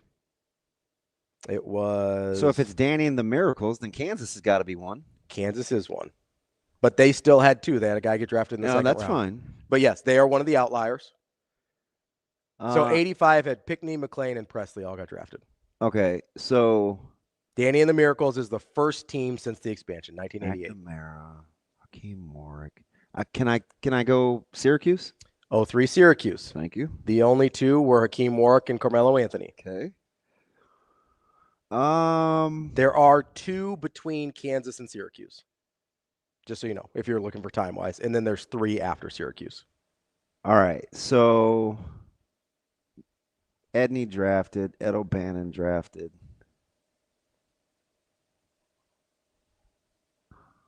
What's the light skin do with the box cut? I'm a hold on them. 94 Arkansas had Mayberry, Day, Oliver Miller. Is it the year after they won it or anybody off that team? Anybody off that team. So if you were a freshman but didn't get drafted till you were a junior, that still counts. So you had Day and Scotty Thurman. Never mind. No, Arkansas is one of them. Arkansas is one of them. Thank you, Deep. Man, you got to give me your boy some love. I mean, you're doing Day wasn't on the 94 Yeah, team. I mean, Corliss Williamson Yep. was your first rounder, and then they only had they had 3 guys play, but one of them did not get drafted. He was an undrafted free agent. So Michigan State, 2000. Not correct. So you had Muddy Cleaves and Mo Pete. And Jason Richardson was on that team as a freshman. Oh, Dirty J. Rich. Yep. Well, you're testing my Rolodex here. There's one you won. There's actually 2 you should 1,000% know. So I'm looking at the 93 team had Rodel. Those guys weren't getting drafted. They were 93 Carolina has to be one of them. 93 Carolina is one of them. Yeah, they were. Your only 2 guys, Montross and Lynch. Yeah. Were 2 first rounders, but then they had some free agent guys. I mean, we're running titles with Henrik Rodel. Yep. So that dude had umlauts in his name. So you have 3 left. I know. They are, I'll give you a hint here. Okay. They are all in the 2010s or later. Okay. Well, you got to go Ollie's year, Kimball Walker. 100%, 2014. Or that's not that's not Kimball Walker. That's Napier. Yeah. The other Yeah. Shabazz. Yeah, Shabazz. Shaboy. Shabazz, receding hairline, Napier. Yep. That dude had a head like mine. 2 left. One of them you definitely should know. One of them is a little surprising, I thought. The 33-7 Carolina team? That was 2017. 2017, North Carolina is on the list. Boy, I ain't no joke. They had 2. Thank you, DB. They had 2 first rounders, but no one else. All right, so I have 1 left. 1 team left. I found this team a little surprising. And it is after 2017. Oh, shoot. Because you know who I was going to go with? Who? Louisville.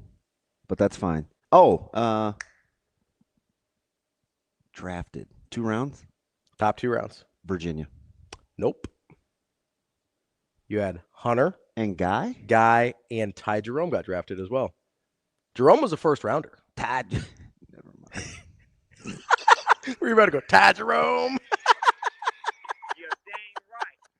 Sorry. They AJ. had 3. Yeah. Kyle Guy was the second rounder. Jerome and DeAndre Hunter were first rounders. The only one that makes sense then is 22 Kansas. Mm-mm. You danced right around it. Wait. So. Oh, Baylor? 21 Baylor. I told you it was surprising. Wait a minute. They had the bucket getter. So here are the guys. Sochan was on that team. Sochan was not on that team. Was he 2022? Sochan was after. Okay. You had Jared Butler. That's the bucket getter. And Davian Mitchell got drafted. Flagler played but did not get drafted. LJ Cryer played but did not get drafted. Those are your 7 ever. So that's amazing. You did unbelievable, by the way. Like, that was really, really impressive. So this is the question that begs. If Nebraska can win a national title, who are the at least 2 guys from this team? Pryce Sandfort. That's 100% one of them. And you need at least 1 more guy that can get drafted in the first 2 rounds. I have a name that I think is absolutely in that conversation. I'm going to go. I'm going to go. Fudge. I'm going Frager and Sandfort. Those are my 2. Which is why I said yes quickly, because I 100% think both of those guys can get drafted in in the NBA draft. Frager would be incredible in a workout. Yes, that's part of it. Is athletically he will fit. Like, he's got good positional size. He's got good positional athleticism. And he's gonna and he can shoot it. And he's gonna measure well too. His arms are incredible. So he's a guy that you'll look at and be like, yeah, we'll figure it out with Frager, especially if he continues to produce at this level. Yeah. Right? Which he's a redshirt freshman. There's no reason to believe he won't continue to produce at this level. And then Pryce Sandfort, they're going to look at that guy who is 6'7" and shoots the lights out of the ball, and they'll be like, yeah, we'll take a second-round flyer on that guy. Worst case scenario. They just will. And so that's why I said yes quickly.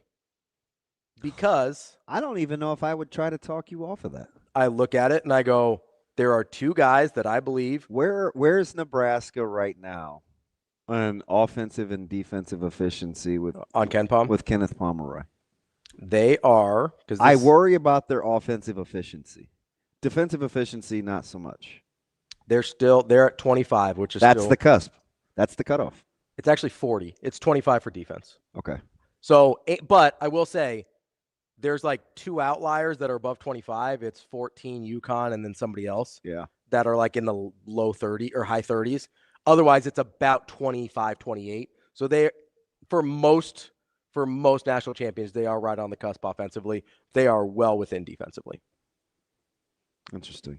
So I wondered why you were so emphatic.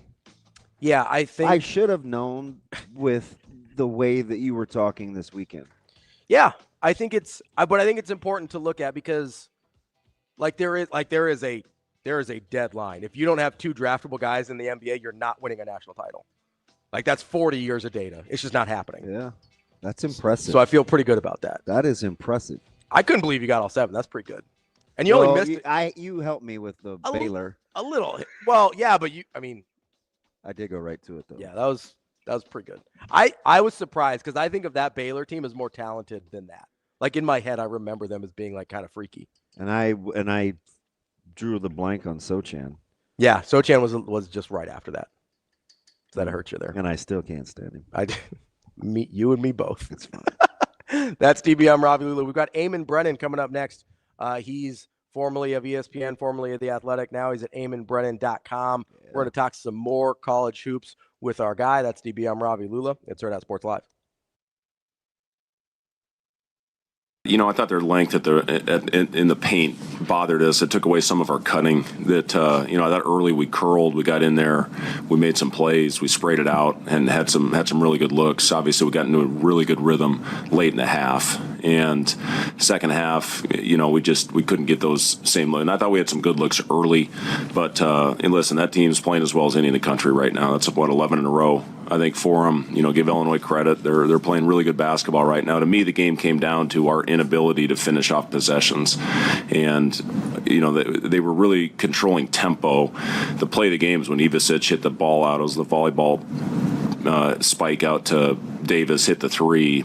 I think we cut it to 1 at that point, and then they get it to 4. We miss a 3, and then Merkovich gets a 2 that forced into the timeout. And then I thought they controlled tempo pretty much the rest of the way. And again, a lot of that was offensive rebounds, having to defend an extra 15 seconds after they got it. And then, listen, Wagler's playing as a first-team All-American right now. They're just getting the ball in his hands and letting him go to work and ISO, and they've got shooting all around him. So, I don't think it had anything to do with our effort. I thought our guys played hard. I thought we did a really good job on the glass in the first half, but I just didn't quite see that same fire, passion going after the ball that we had in the first.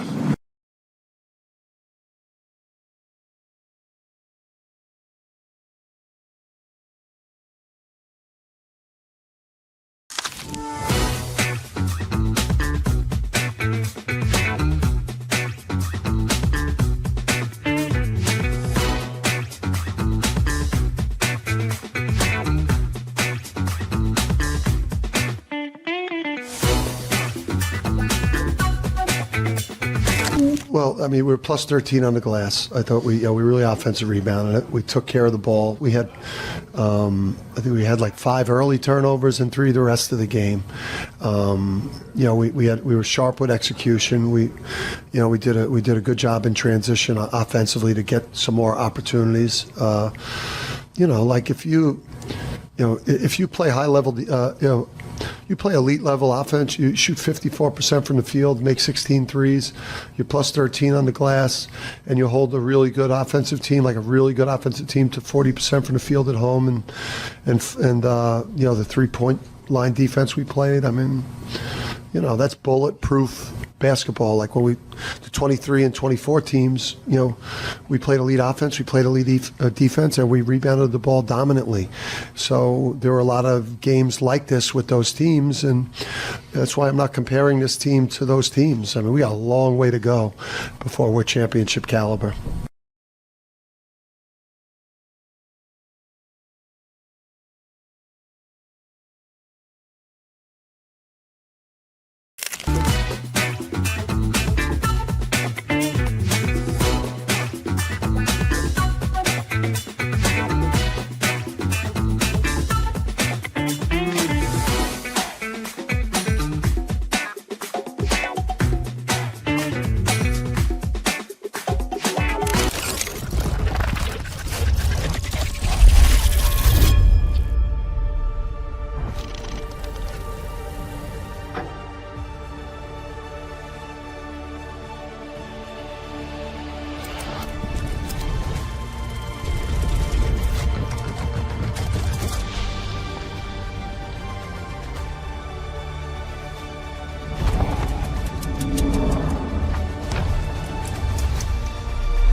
Yeah, she's coming along nicely. And I'll tell you what, she works and works and works. In fact, a lot of times, because she's our only PO. All of our other pitchers hit.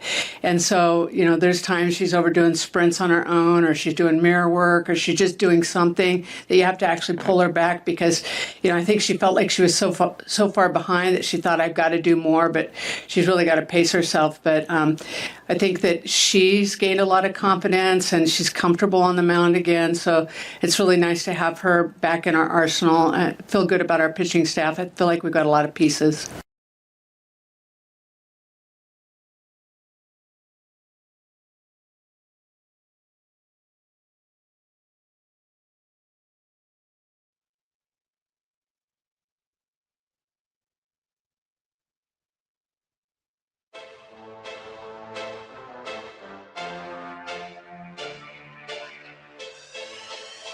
Welcome to Hurrdat Sports Live. Perry gets free for the three, and he ties it. My goodness. 1 second left in regulation. Tied at 76.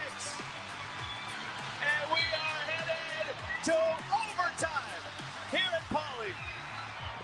Gives Indiana the lead.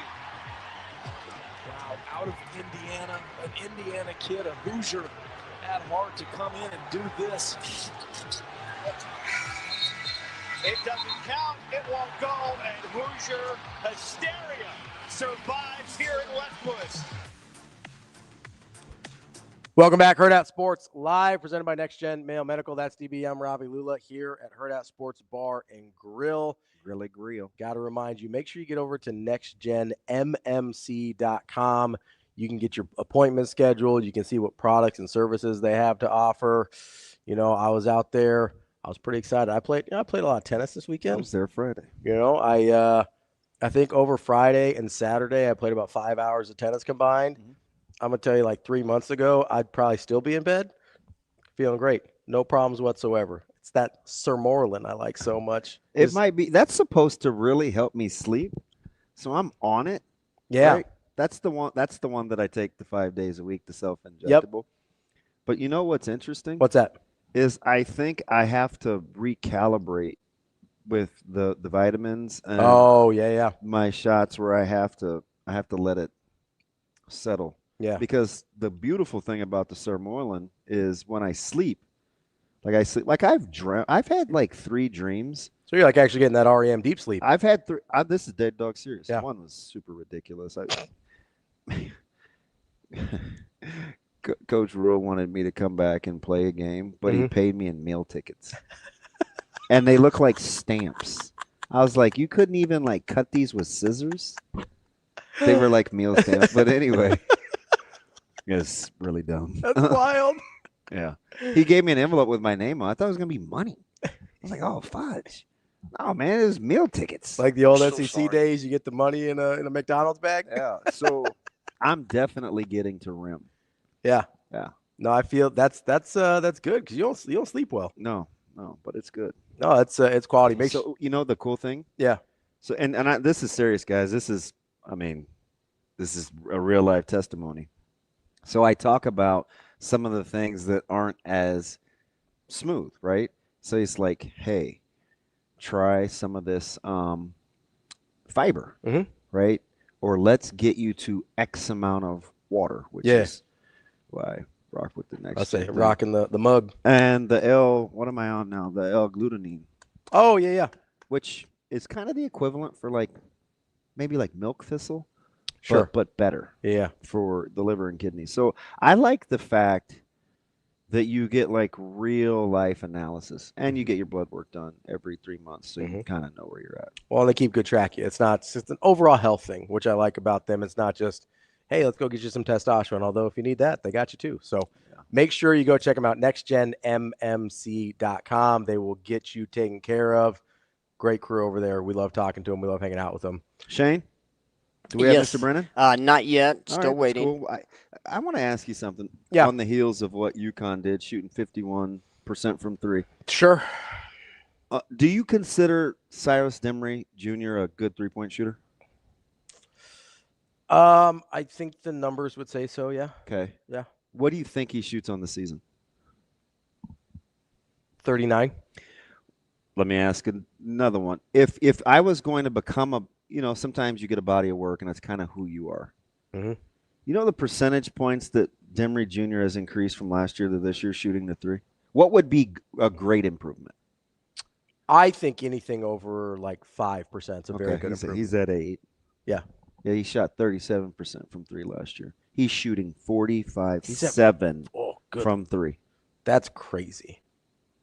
We have our guest here, by the way. He shot 45.7 from 3. Dang. And it was in any extra skip pass that UConn made was for an open 3. Just always there. I mean, between Mullins and you even need Caravan. Let's go to EAMONN Brennan. He is college basketball writer, coverer, expert, however you want to call it. You can find him at EAMONNBrennan.com. How are we doing this morning, sir? Good. How are you guys? Are you pumped kind of doing your own thing? Like I've talked to you forever in my former life, man. It's pretty cool. How exciting has it been? Yeah, it's been great. It's a couple of years now and going strong.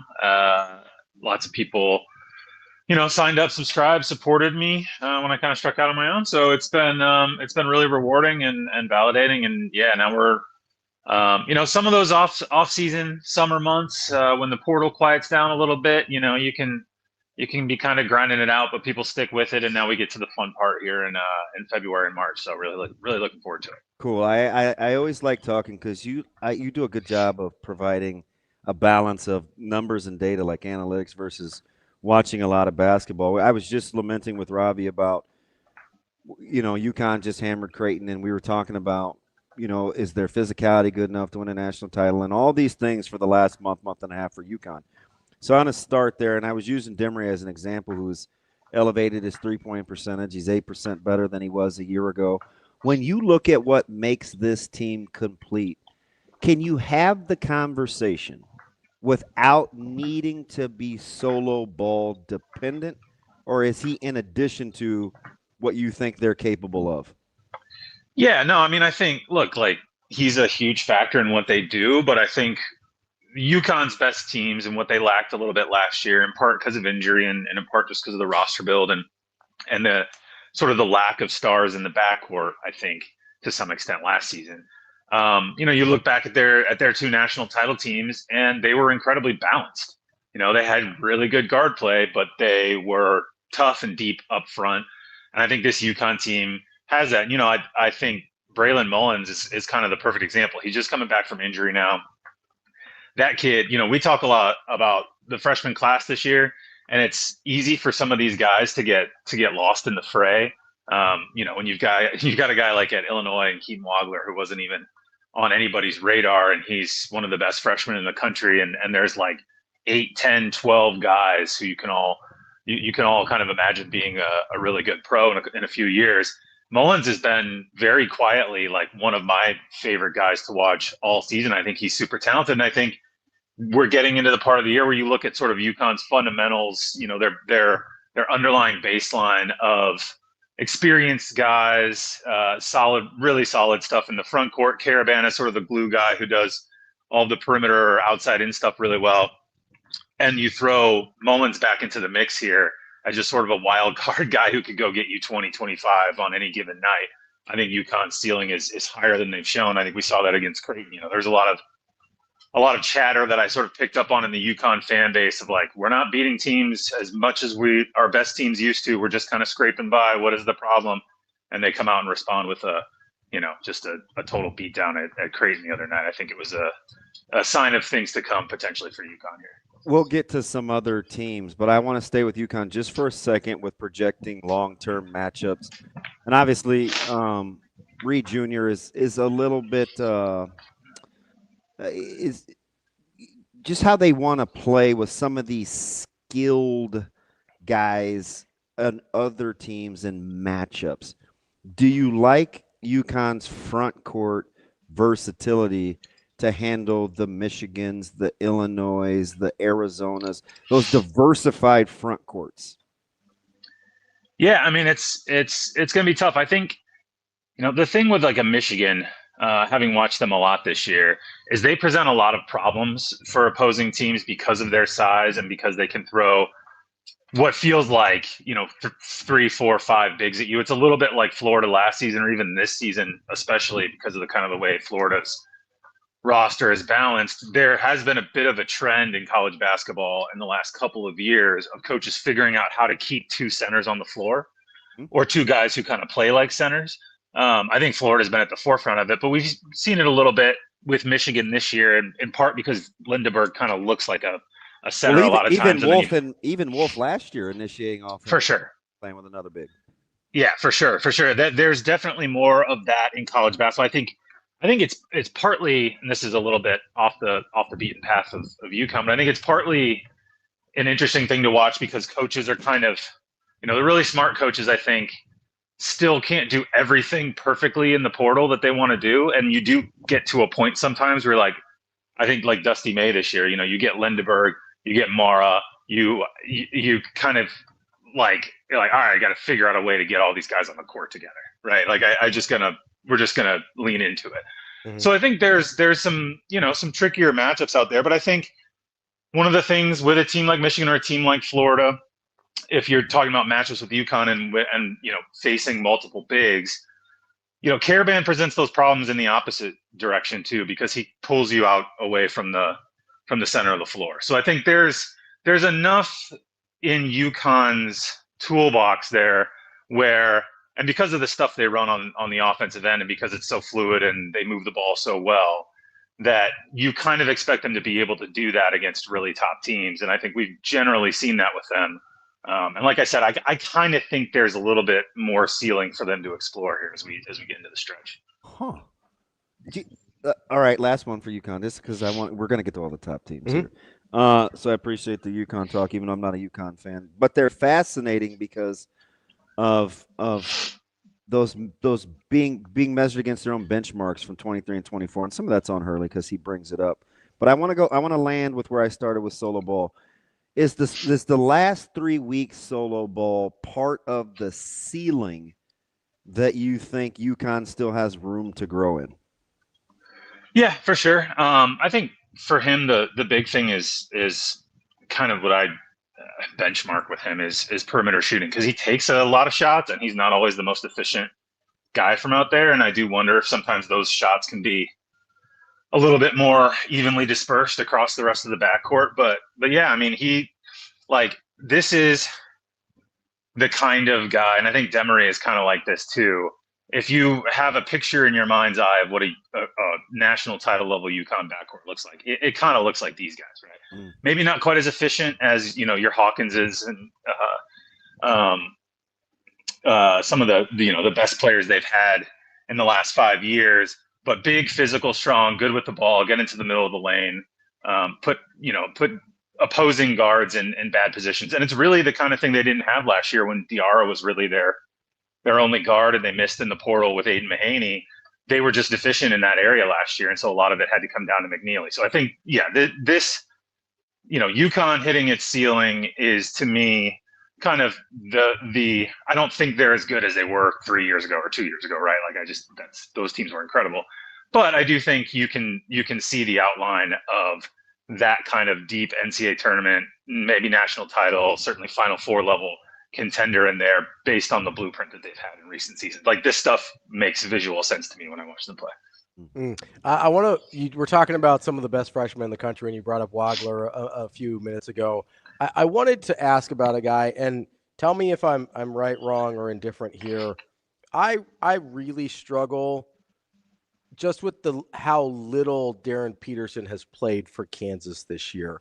How big of a deal is that to you in your mind, and how much does that affect, A, how you feel about him in terms of when you're talking about the other freshmen, and B, when you're talking about Kansas in terms of what they can do in March? Yeah, it's a really weird one to get your arms around, right? Like, anybody else, every time I watch Darren Peterson play basketball, and this goes back to, talking to people who covered Kansas or who went to Kansas practices in the summer, or anybody around Lawrence, watching him play in the summer being like, wow, yeah, this guy is ridiculous. Like, he's way better than anybody thought, and everybody thought he was going to be really good.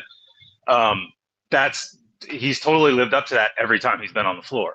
But it is super odd, and it may just be the injury thing. Even there's all this stuff swirling online about, is he load managing? Is he sitting himself out because he's worried about, even if you just take it at face value and he has this persistent cramping issue, that's almost worse if you're drafting someone number 1 overall, like a guy who physically has like a minutes restriction essentially at age 18, 19, whatever. That doesn't explain the situation in a way that would satisfy me if I was a GM drafting number 1 overall, especially in a year where if you miss on the number 1 overall prospect, you could still get a future All-Star at number 2, you know what I mean? Like, if you took someone else instead of him. So it's a super weird one, and it's a bummer as a college basketball fan because, whatever, I have no doubt Peterson will go on and probably be, maybe I have a little doubt, but mostly I think he'll go on and become a great pro. But I want to watch him play college basketball, like Cooper Flagg last year. I really, really, really enjoyed watching that dude play a full, 100% head-on season of college basketball, and not getting the chance to do that with Peterson is disappointing and a little frustrating just from a college basketball perspective. And yeah, I think with him on the floor, based on what they did without him early in the year and kind of how the rest of the team has developed, particularly Melvin Council, who's a player who drove me nuts at the beginning of the year, I think has really, really rounded out into a really nice complementary player. He is a streaky son of a gun, though. He is. If I was a Kansas fan, he'd drive me nuts. Like, just as a neutral sitting there watching me, like, this guy can beat anyone down the floor, but once he does, you don't know where the ball is going to end up. But they've rounded into a really nicely balanced team with a roster that coming into the year, I think everyone said, well, Peterson's going to have to do a lot for these guys because they're not that, Badunga's awesome now. They have a lot of pieces and a lot of good stuff they can do. It just, if you're, picking a team to win the title or looking at a bracket when it comes out on Selection Sunday and thinking about Kansas, it's like, am I going to get 35 minutes of Darren Peterson? Am I going to get 18 minutes? Am I going to get no minutes? It's just a weird wild card to throw into sort of their season perspectives. My kiddo was playing on the shoe circuit the last 3 years before he went to go play football, and we saw Badunga in person 2 years ago. They ended up losing by my kiddos team ended up losing by like 30 here, right down the road. And I think, I'm not kidding you, EB, I think Badunga had 16 blocks. And this team,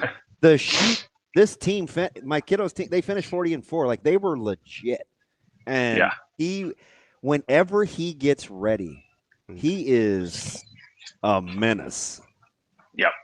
Yeah, it sounds somewhat similar to my high school basketball team from Iowa playing Josh Smith and Dwight Howard's AAU team from Atlanta.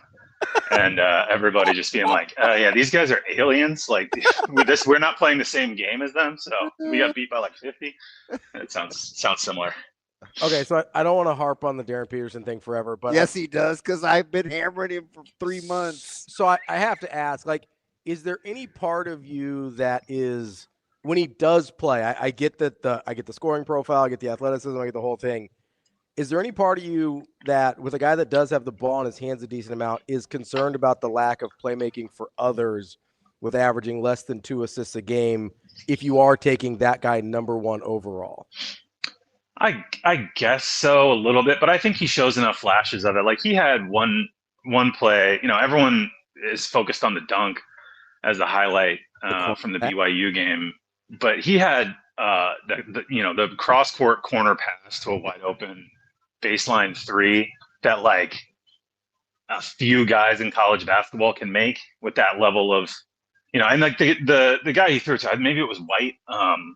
I'm not sure who the actual shooter was off the top of my head, but he was actually in the wrong spot, and Peterson threw it to the right spot and got him like another foot over into the corner, which was an even more open look. Like, he's got some stuff playmaking wise that I think maybe he just doesn't need to do, because he gets to the basket against anybody he's facing pretty much whenever he wants to. It's kind of remarkable. I know Jay Billis was talking about it during the broadcast on Saturday, pardon me, of just like the ease with which he gets to whatever spot he wants to.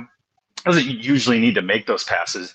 I think he has it in his locker to be able to do that. But, I think like poking holes in his game on the floor is probably not going to be the focus of the discussion. There will be, there's stuff people can find in any of these guys' games that they'll need to improve as pros. That's every draft pick ever, including Cooper Flagg. But, the concerns with him, I think, will all come off the floor and just like what the situation is here, because it's either he's sort of weirdly load managing his way through a college basketball season while advertising his talent, which we don't have any real proof of, or he just has, like, again, at face value, a weird issue where he can't, not cramp if he plays more than 15 or 20 minutes at a basketball game. So it's just a little odd.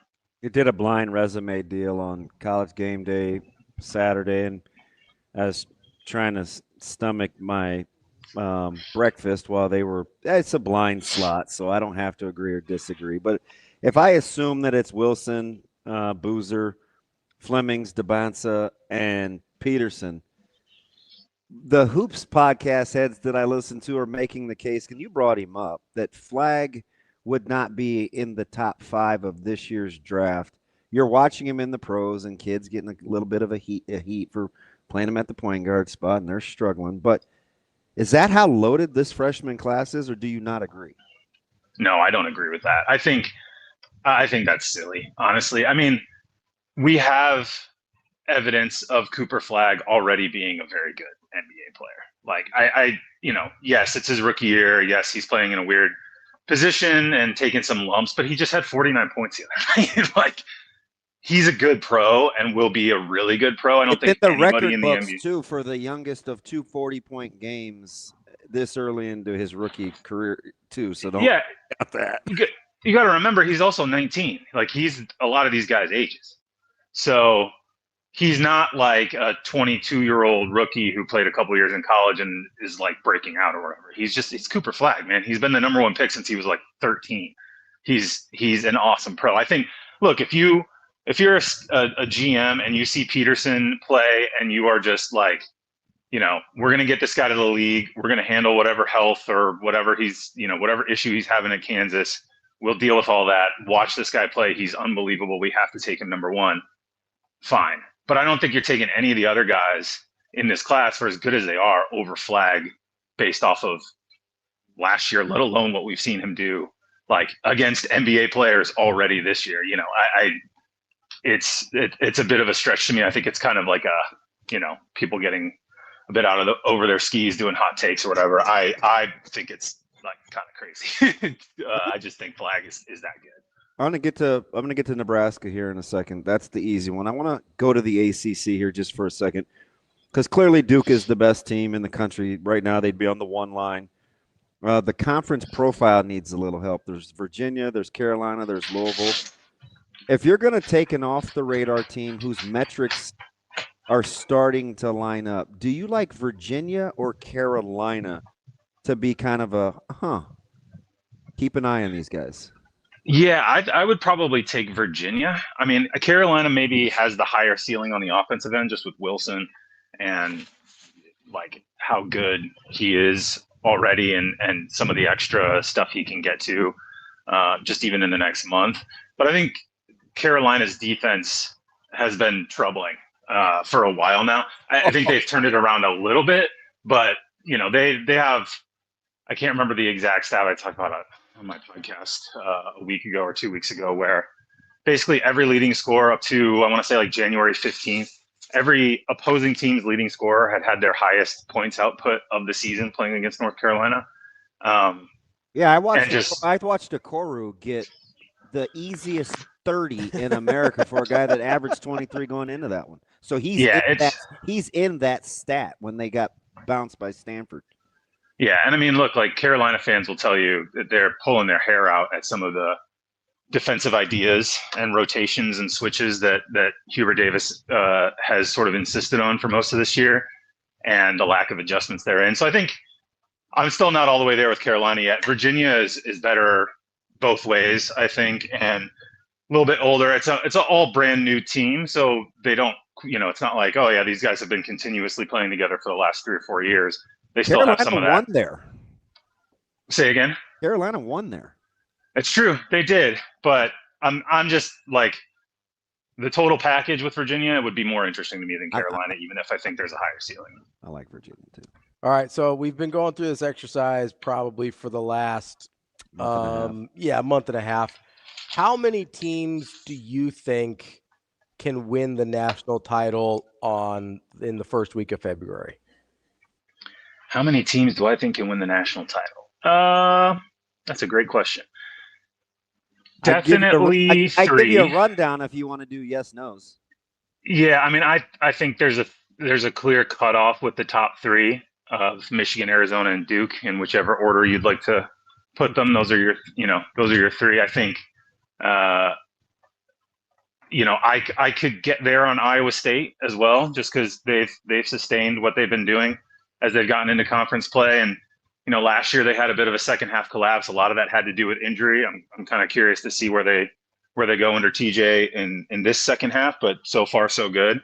And then I would put Houston in that group as well, because I think, look, they haven't been as good as they were last season.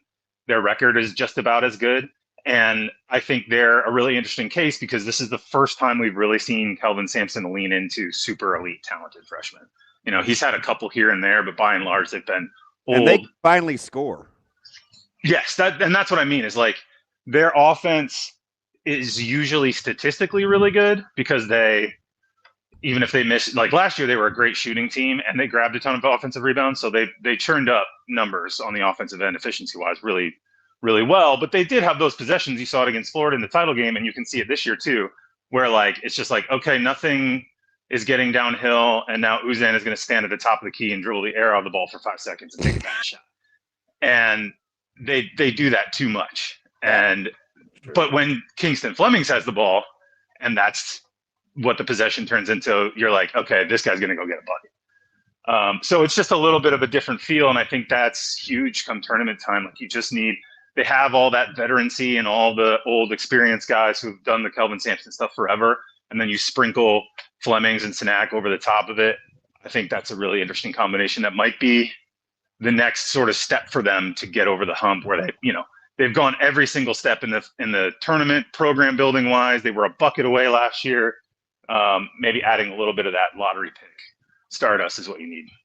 Interesting. A couple of teams that both Ken Palm and Net Rankings like similarly statistically. One is really, really close to home because they're at home. I present the case of Gonzaga and Nebraska. If you had to pick today, who's on the 2 line, if either? I would still have Nebraska on the 2 line. I mean, they've lost 2 games. I think Gonzaga's resume is not quite as strong. We'll see how it plays out. But right now, based on, if we were seeding the bracket today, I'd have Nebraska on the 2 line and probably Gonzaga on the 3. Is Gonzaga your first 3? Close. I'd have to look at it honestly, but yeah, I mean they'd be close. Maybe Michigan State.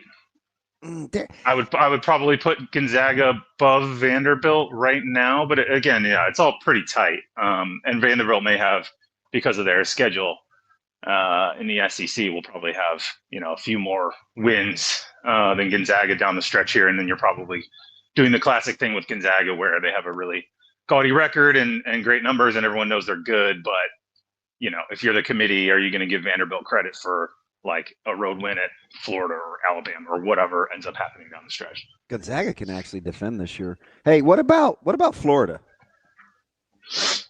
Florida is one of the most fascinating teams of the season to me because they are, like we talked about earlier, tripling down on big guys because of the way their roster construction played out this season. Moving Hauk to the 3, where he was mostly a stretch 4 last year, taking a guard out of the mix because he's really not a guard. He gives you some shooting and he can get downhill and stretch the floor a bit, but it does get a little cramped spacing wise on the offensive end. The flip side of that is that they absolutely hammer people on the boards on both ends of the floor and get a lot of easy 2s and protect the rim really well.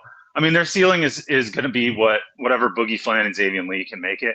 I'm particularly more inclined to think Flan will get there. I think we've seen more flashes.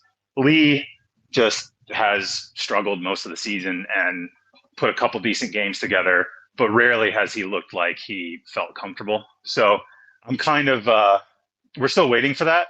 We've sort of snuck up on the point of the season now where you're like, dude, it's already February. Like we've been saying, oh, November, December, like Xavier Lee's just got to figure it out and let's see what happens with Florida. Maybe it will, but I'm still a little skeptical. I think they're just a notch below where it's clearly a notch below where they were last year because they just don't have not only Walter Clayton, but Elijah Martin and the rest of those guys in the backcourt were we talked a lot about their bigs last year, but Walter Clayton was the best player in the country for the last 2 months of the season. That's why they won a national title. What do you do with St. John's and the Big East? Obviously, we talked about UConn, and they're clearly in a class by themselves in the conference this year. But a down conference, St. John's kind of starting to figure things out, winning 7 in a row. But how much credit do you actually give that when none of us really like the rest of the conference outside of UConn? Yeah, I mean, I think this was kind of predictable with St. John's. They would, because of the league and where it is this season, they would have a run of games where they looked like they'd figured some stuff out. I think you kind of got to get into a bit of the nitty gritty with some of their performances. Like they were really good at Villanova, I thought, but just okay against Seton Hall and just okay against Xavier the other night. I guess that was last weekend at Xavier. Now that's a big game with all the emotions and the Patino Bowl stuff or whatever, but they, good win, but that Xavier team is not great. So yeah, I mean, I think St. John's is kind of where they appeared to be at the beginning of the season, which is, the roster construction is a little confusing, and I think has kind of played out. Like once you don't have a point guard or acknowledge that you don't have a point guard, or your one point guard that you actually do have on the roster, and Darling, kind of you wanted him to come off the bench and just kind of be a support guy. Like they haven't equaled out their, Patino has not magically solved the flaws in the roster that they put together in the offseason. But they're big, they're long, they defend, they get up the floor quickly, they score, easy buckets, edge of four is good. Like they have potential, but I think the fundamental flaw in the lack of playmaking on the ball is probably going to continue to hold them back even as they stack up wins in a bad Big East. EB, I know you got to get out of here, and I started off this whole morning show at 7 by saying the best team in the country no one talks about is Iowa State, and I went 28 minutes talking to you and didn't talk about Iowa State. So those guys appear to be flying under everybody's radar for as good as I think they are. Yeah, it's true. And yeah, they're, again, only 2 losses. We're now into February. They have not had the kind of late season slide that they did last year that I think put people off the scent coming into this year. I think a couple people wrote about this in the offseason in the summer, and I kind of jumped on the bandwagon a little bit. Like, they were kind of banged up down the stretch last year. Lipsy was kind of off and on injured. And that backcourt was in shambles. Yeah, they weren't the same team that they were early in the year. And I think that put people off the scent coming into this season of like, oh yeah, these guys are back.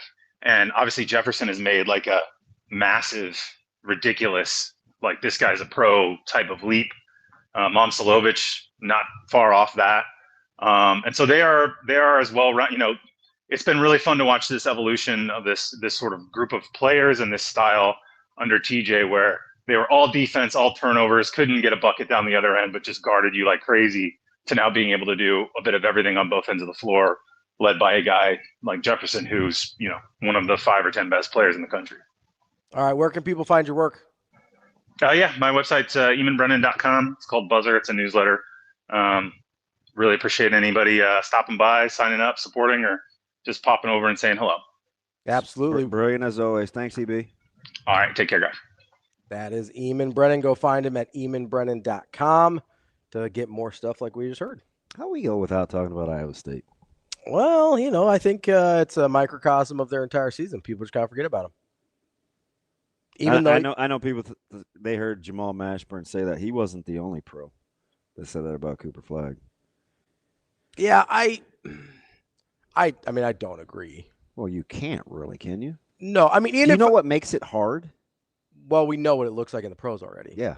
So even if I'm trying to, I am trying to just think of Cooper Flagg, the prospect. Yeah. Like, I know it's really hard to remove what we already know, but I'm trying to think of just Cooper Flagg, the prospect. And like, I can't get past I certainly can't get past 3.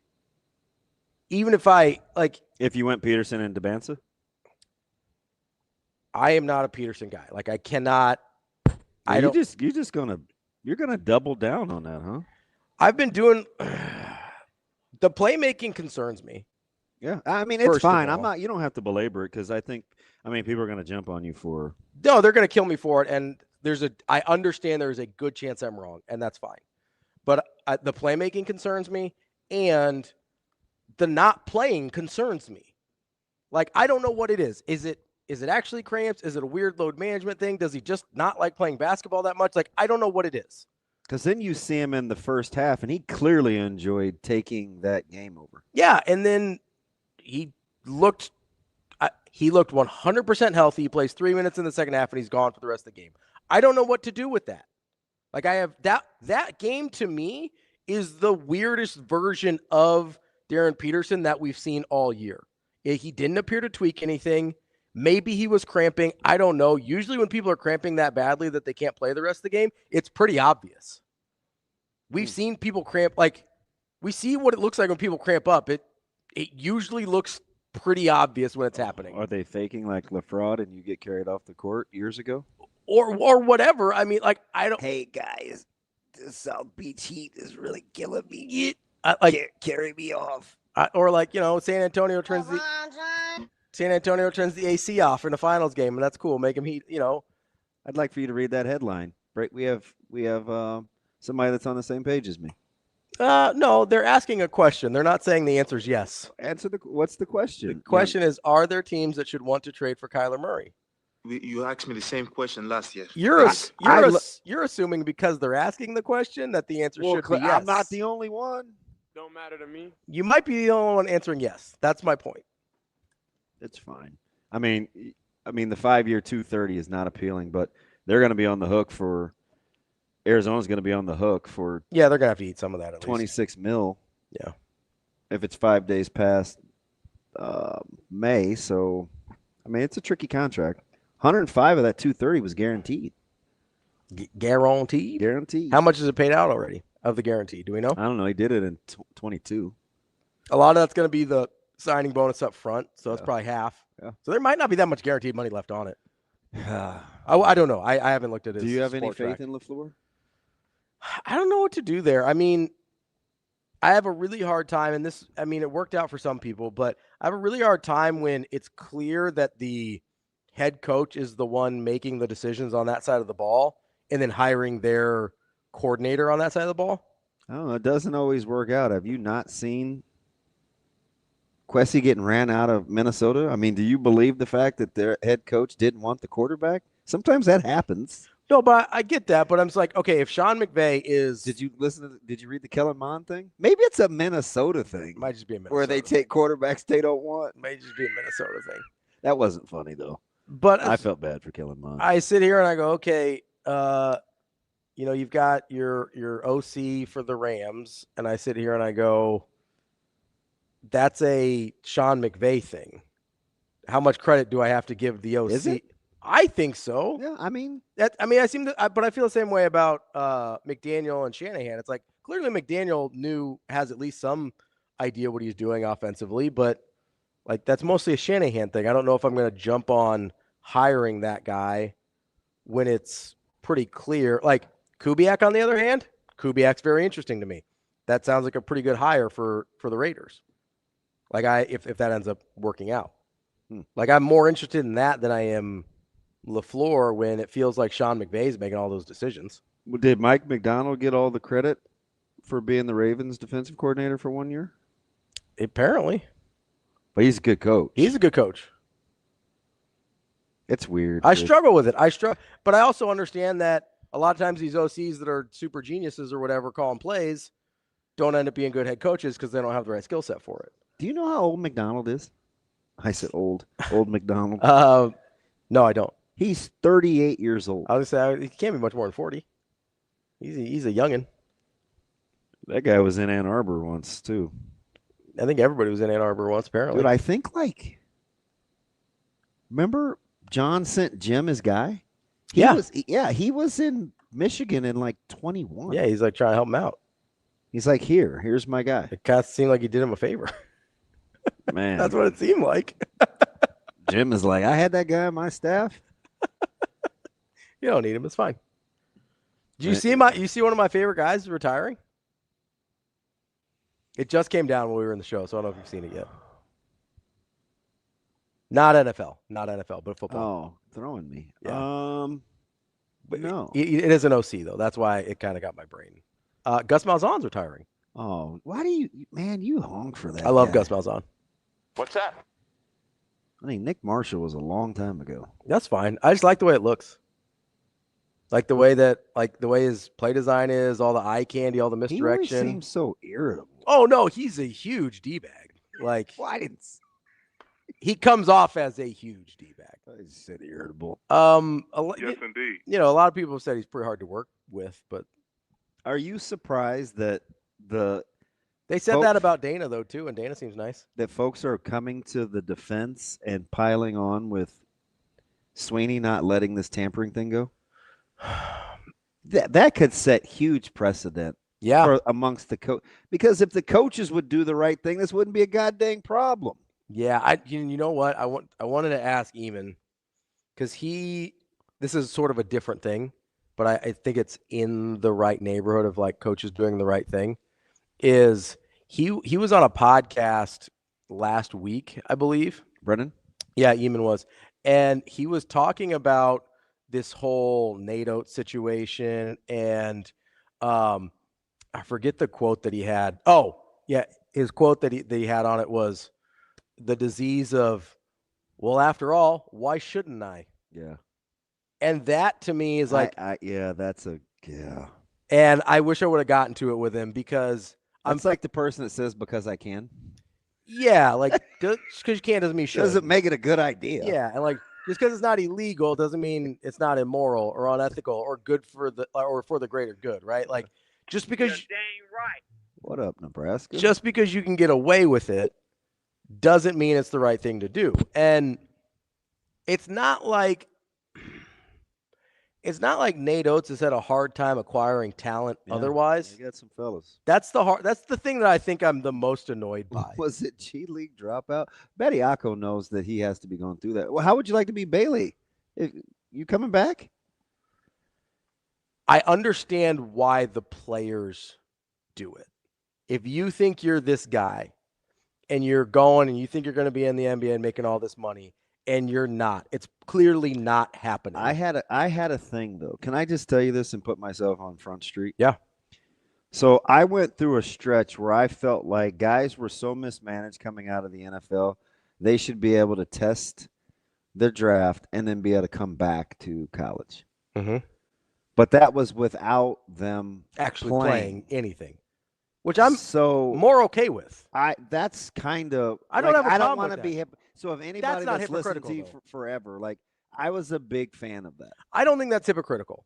I think if you test the waters and you come back and you're like, hey, and you never sign the contract, you never go play, like I'm fine with that. You see where you're at. You saw it with the who's old boy from Kentucky that won a lawsuit doing that. This is like probably 10 years ago now. He went through the draft process, didn't get drafted. I know what you're talking about. He had to sit out a year or something or a semester, but they let him come back. Yeah. I have no problem with that whatsoever. And no, Shane, it wasn't Tim Couch. That was early 2000. No, I'm talking basketball. No, I just messing with Shane. Yeah. Well, he's always sitting on his Tim Couch over there, so you gotta. But like, I don't have a problem with that at all. If you go through the process, you don't sign the contract, you never play. You just see where you're at. Like, I don't care. That's what baseball does that. I don't care. I'm kind of salty. Like, I had an irrational hate for that Tennessee game, and I hate Tennessee last week. But I was telling you guys, I was like, I'm out on the Bediako thing. I love the chance. G League dropout. That's great. Do it. Yeah. Get him. Like, it's whatever. Like, they better not get. And I've been studying my case if TK wants me on his team. Yeah.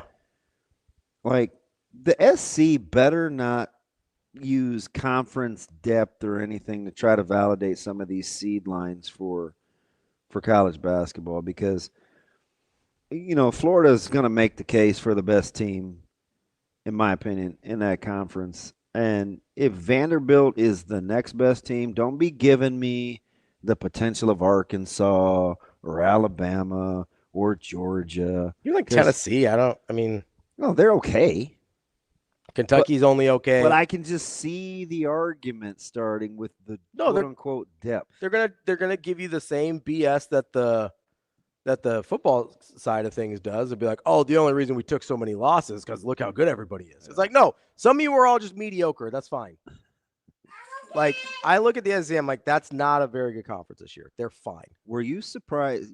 Because it's not like, the ACC has 1, 2, 3, 4, 5, 6, 7. They have 7 teams in the top. Well, they have 8 in the top 8 of net rankings, and nobody's talking about the depth of the ACC.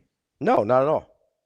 And for the most part, I think rightfully so. Like, I think the ACC is better than the SEC this year.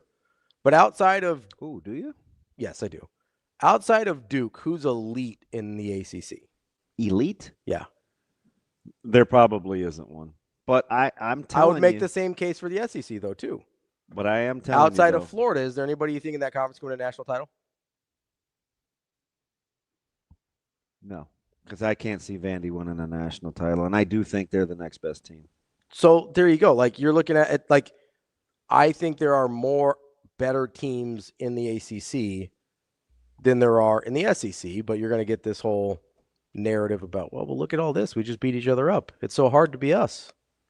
So conversely, I think SEC has 1, 2, 3, 4, 5, 6, 7, 8, 9. Well, same number. Mm-hmm. Roughly the same number of teams in the top 38 of the net rankings as the ACC. You got to be careful with metrics, though, with major conferences. I know, because they skew so badly. Because Georgia's ahead of, like, SMU. Yeah.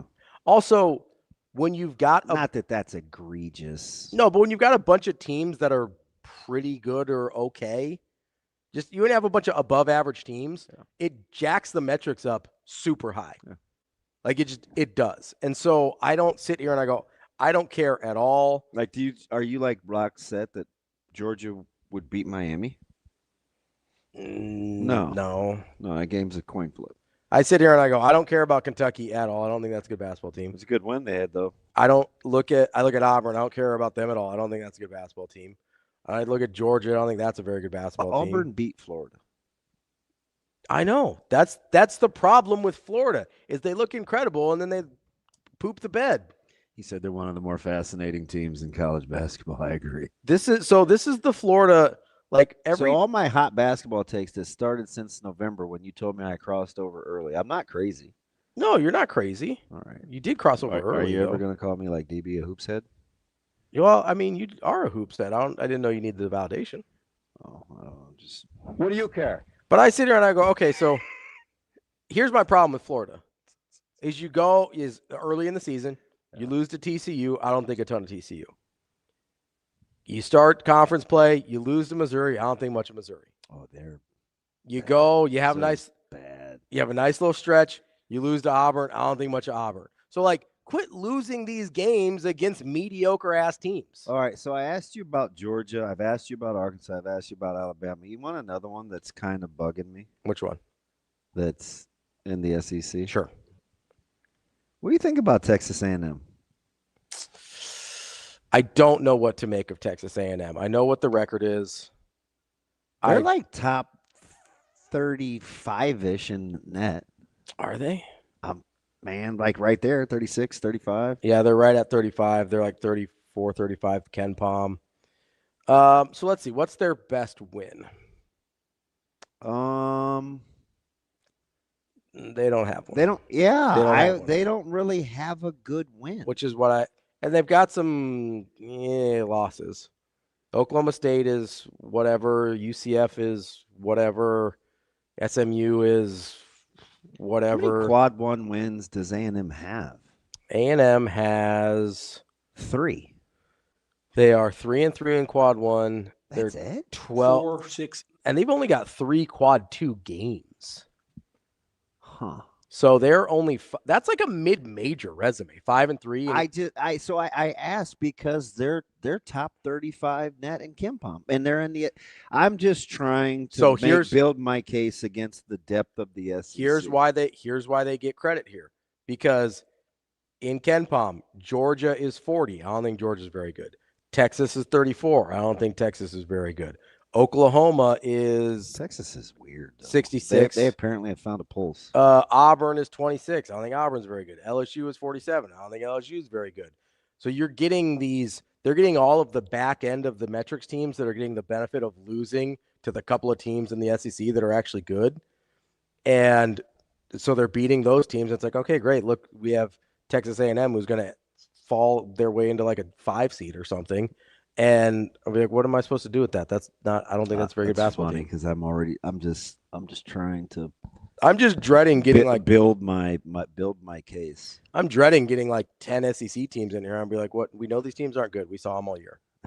Wasn't that your rant last year? Yes, that's the entire thing that drives me crazy about the back end of these power conferences getting all these bids. It's like we saw these teams play all the other teams in the tournament already, and they kept losing. Why do we have to keep doing this? Can I give you a sneaky good one? What's that? Did you watch, and I gave you all the press conferences from Cronin because you staunchly defended that lunatic. Last year, because last year his rant was different than it was this year.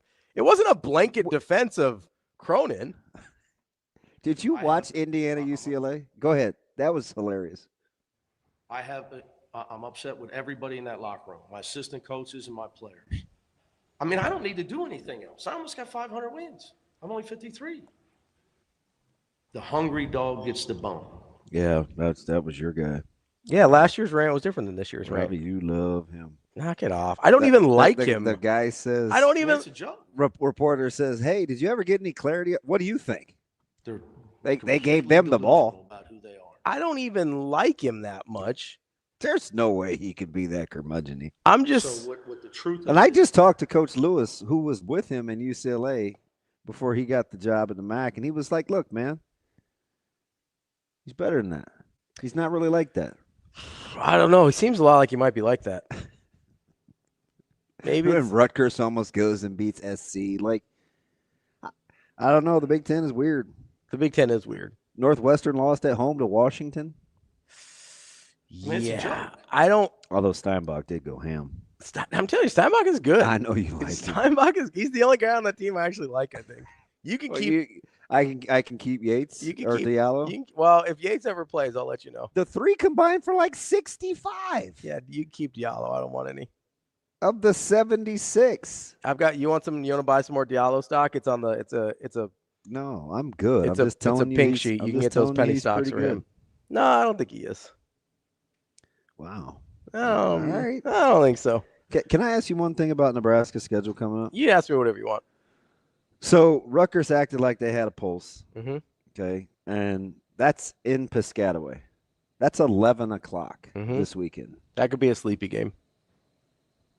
So I'll give you at Rutgers, at the house against Purdue, and at home against Northwestern. Mm-hmm. What's Nebraska go in those three games?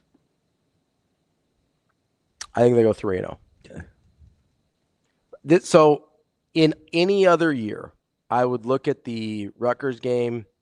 I think Rutgers is going to have if Nebraska's locked in, Rutgers will have a difficult time scoring. They're not going to be able to score at all. Like that. I'm assuming we got 6 more days. I'm assuming I get a healthy Rink Mast at this point. Yeah. It looked like Frager was full health. Like he looked like he was moving around great.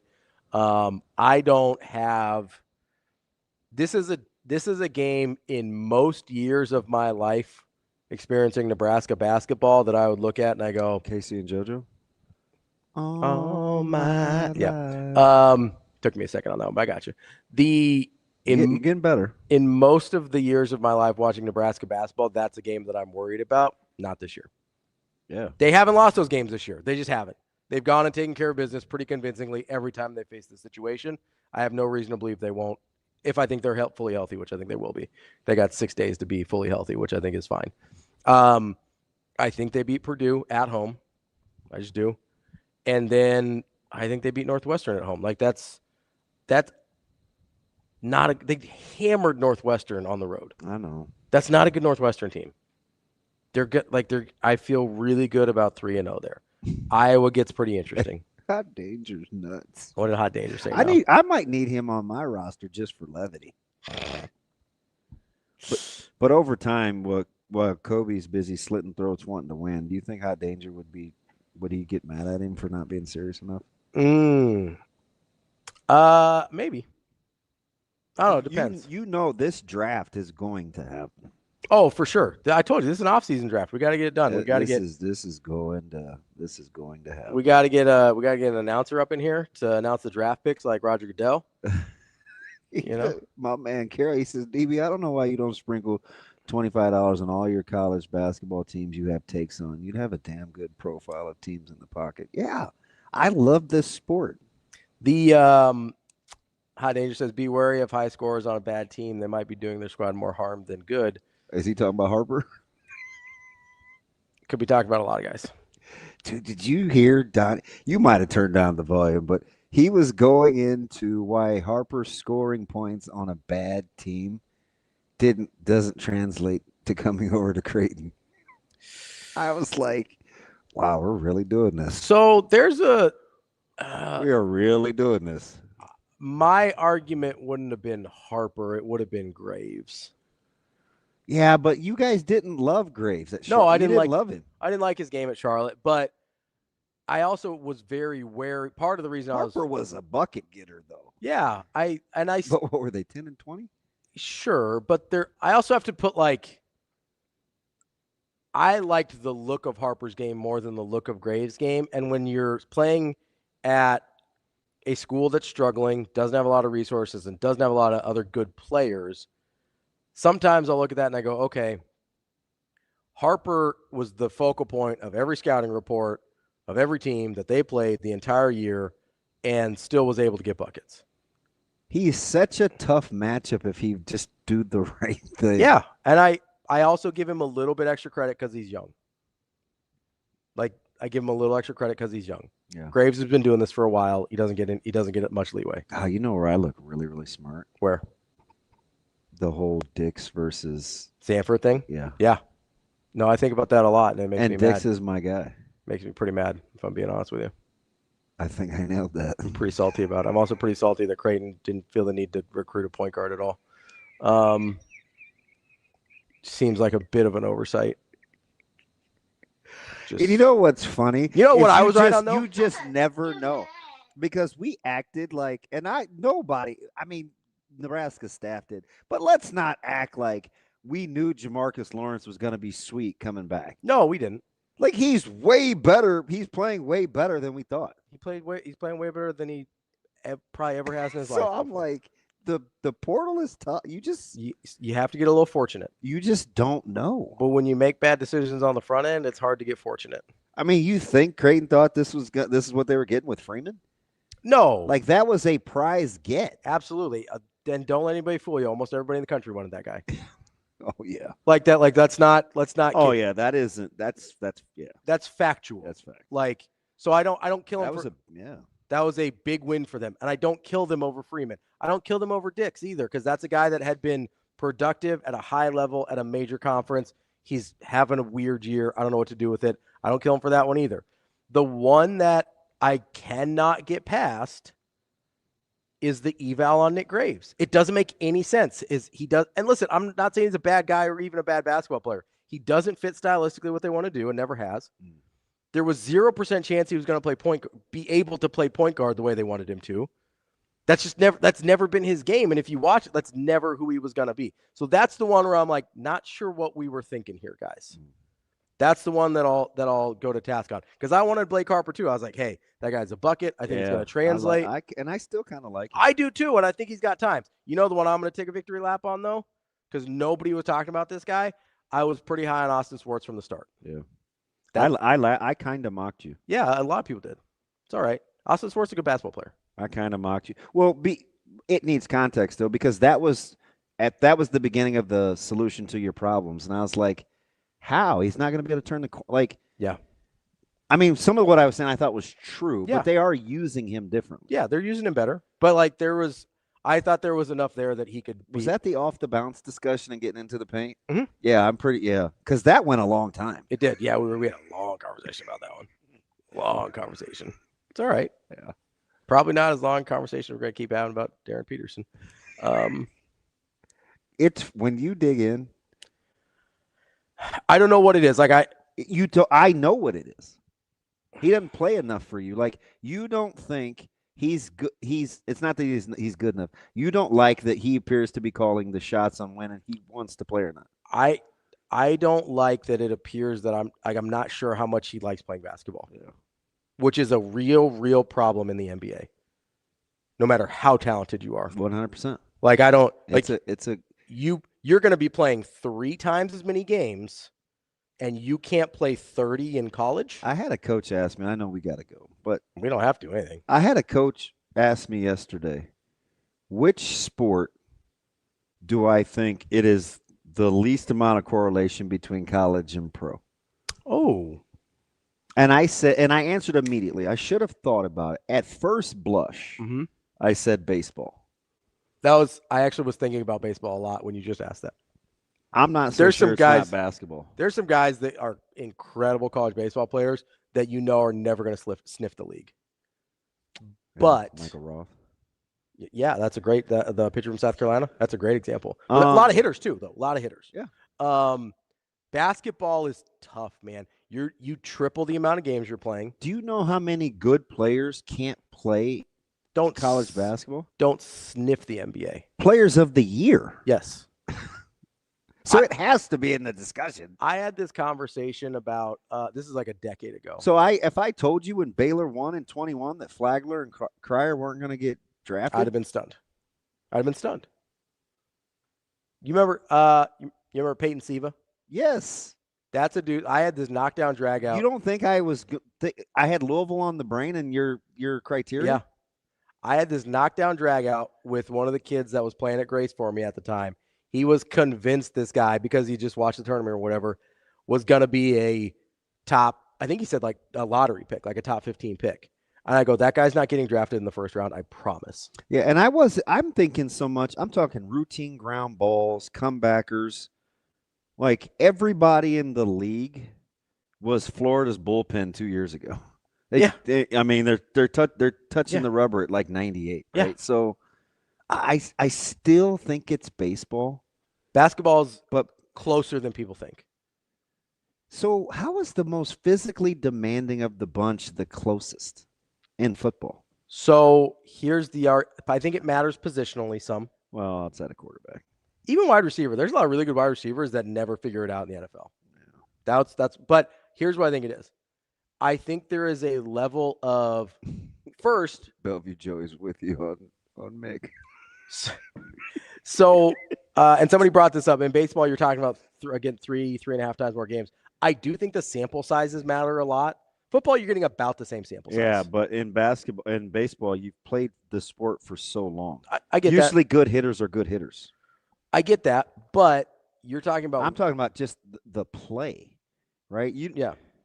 These guys in the major league, they make routine plays that we just kick around in college. Yeah, absolutely. And they just kick it around. I think there is a sample size thing that matters. The other thing is, I think football has way more, if you are willing to go through it, there's a decent chance you find a way to be successful if you have that base level of ability. Yeah. Whereas if you have the base level of ability in these other sports. That's probably a different discussion because then you're introducing intangibles. Yes. Which is what I think bothers is why the NBA is Yeah, they're so terrible weird. at intangibles. It's the reason I will just pound my I remember asking Jacob Padilla 6 years ago, whenever this was. I go, shouldn't it matter to everybody that Markelle Fultz didn't win at all at Washington? And I don't remember if it was him or Matt that answered flatly, quickly, and rudely, nope. Feels like it might have a little. People ignore, and maybe I'm more sensitive to it because I was having this discussion with. Well, you remember I used to honk for Jalen Suggs because I called him a winner. Yeah, and and people talked about his limited offensive game and stuff, and he's still playing in the league at a really good level. Yes, and he will continue to play. There will always be a place for him in the league, right? But although I didn't know he was going bald. Shoot, look at Michael Beasley. Oh, Bucket Beasley. Bucket Beasley, he's having a good time in China. Wow. You think he's not talented still to this day than half the guys on the back end of rosters? Yeah.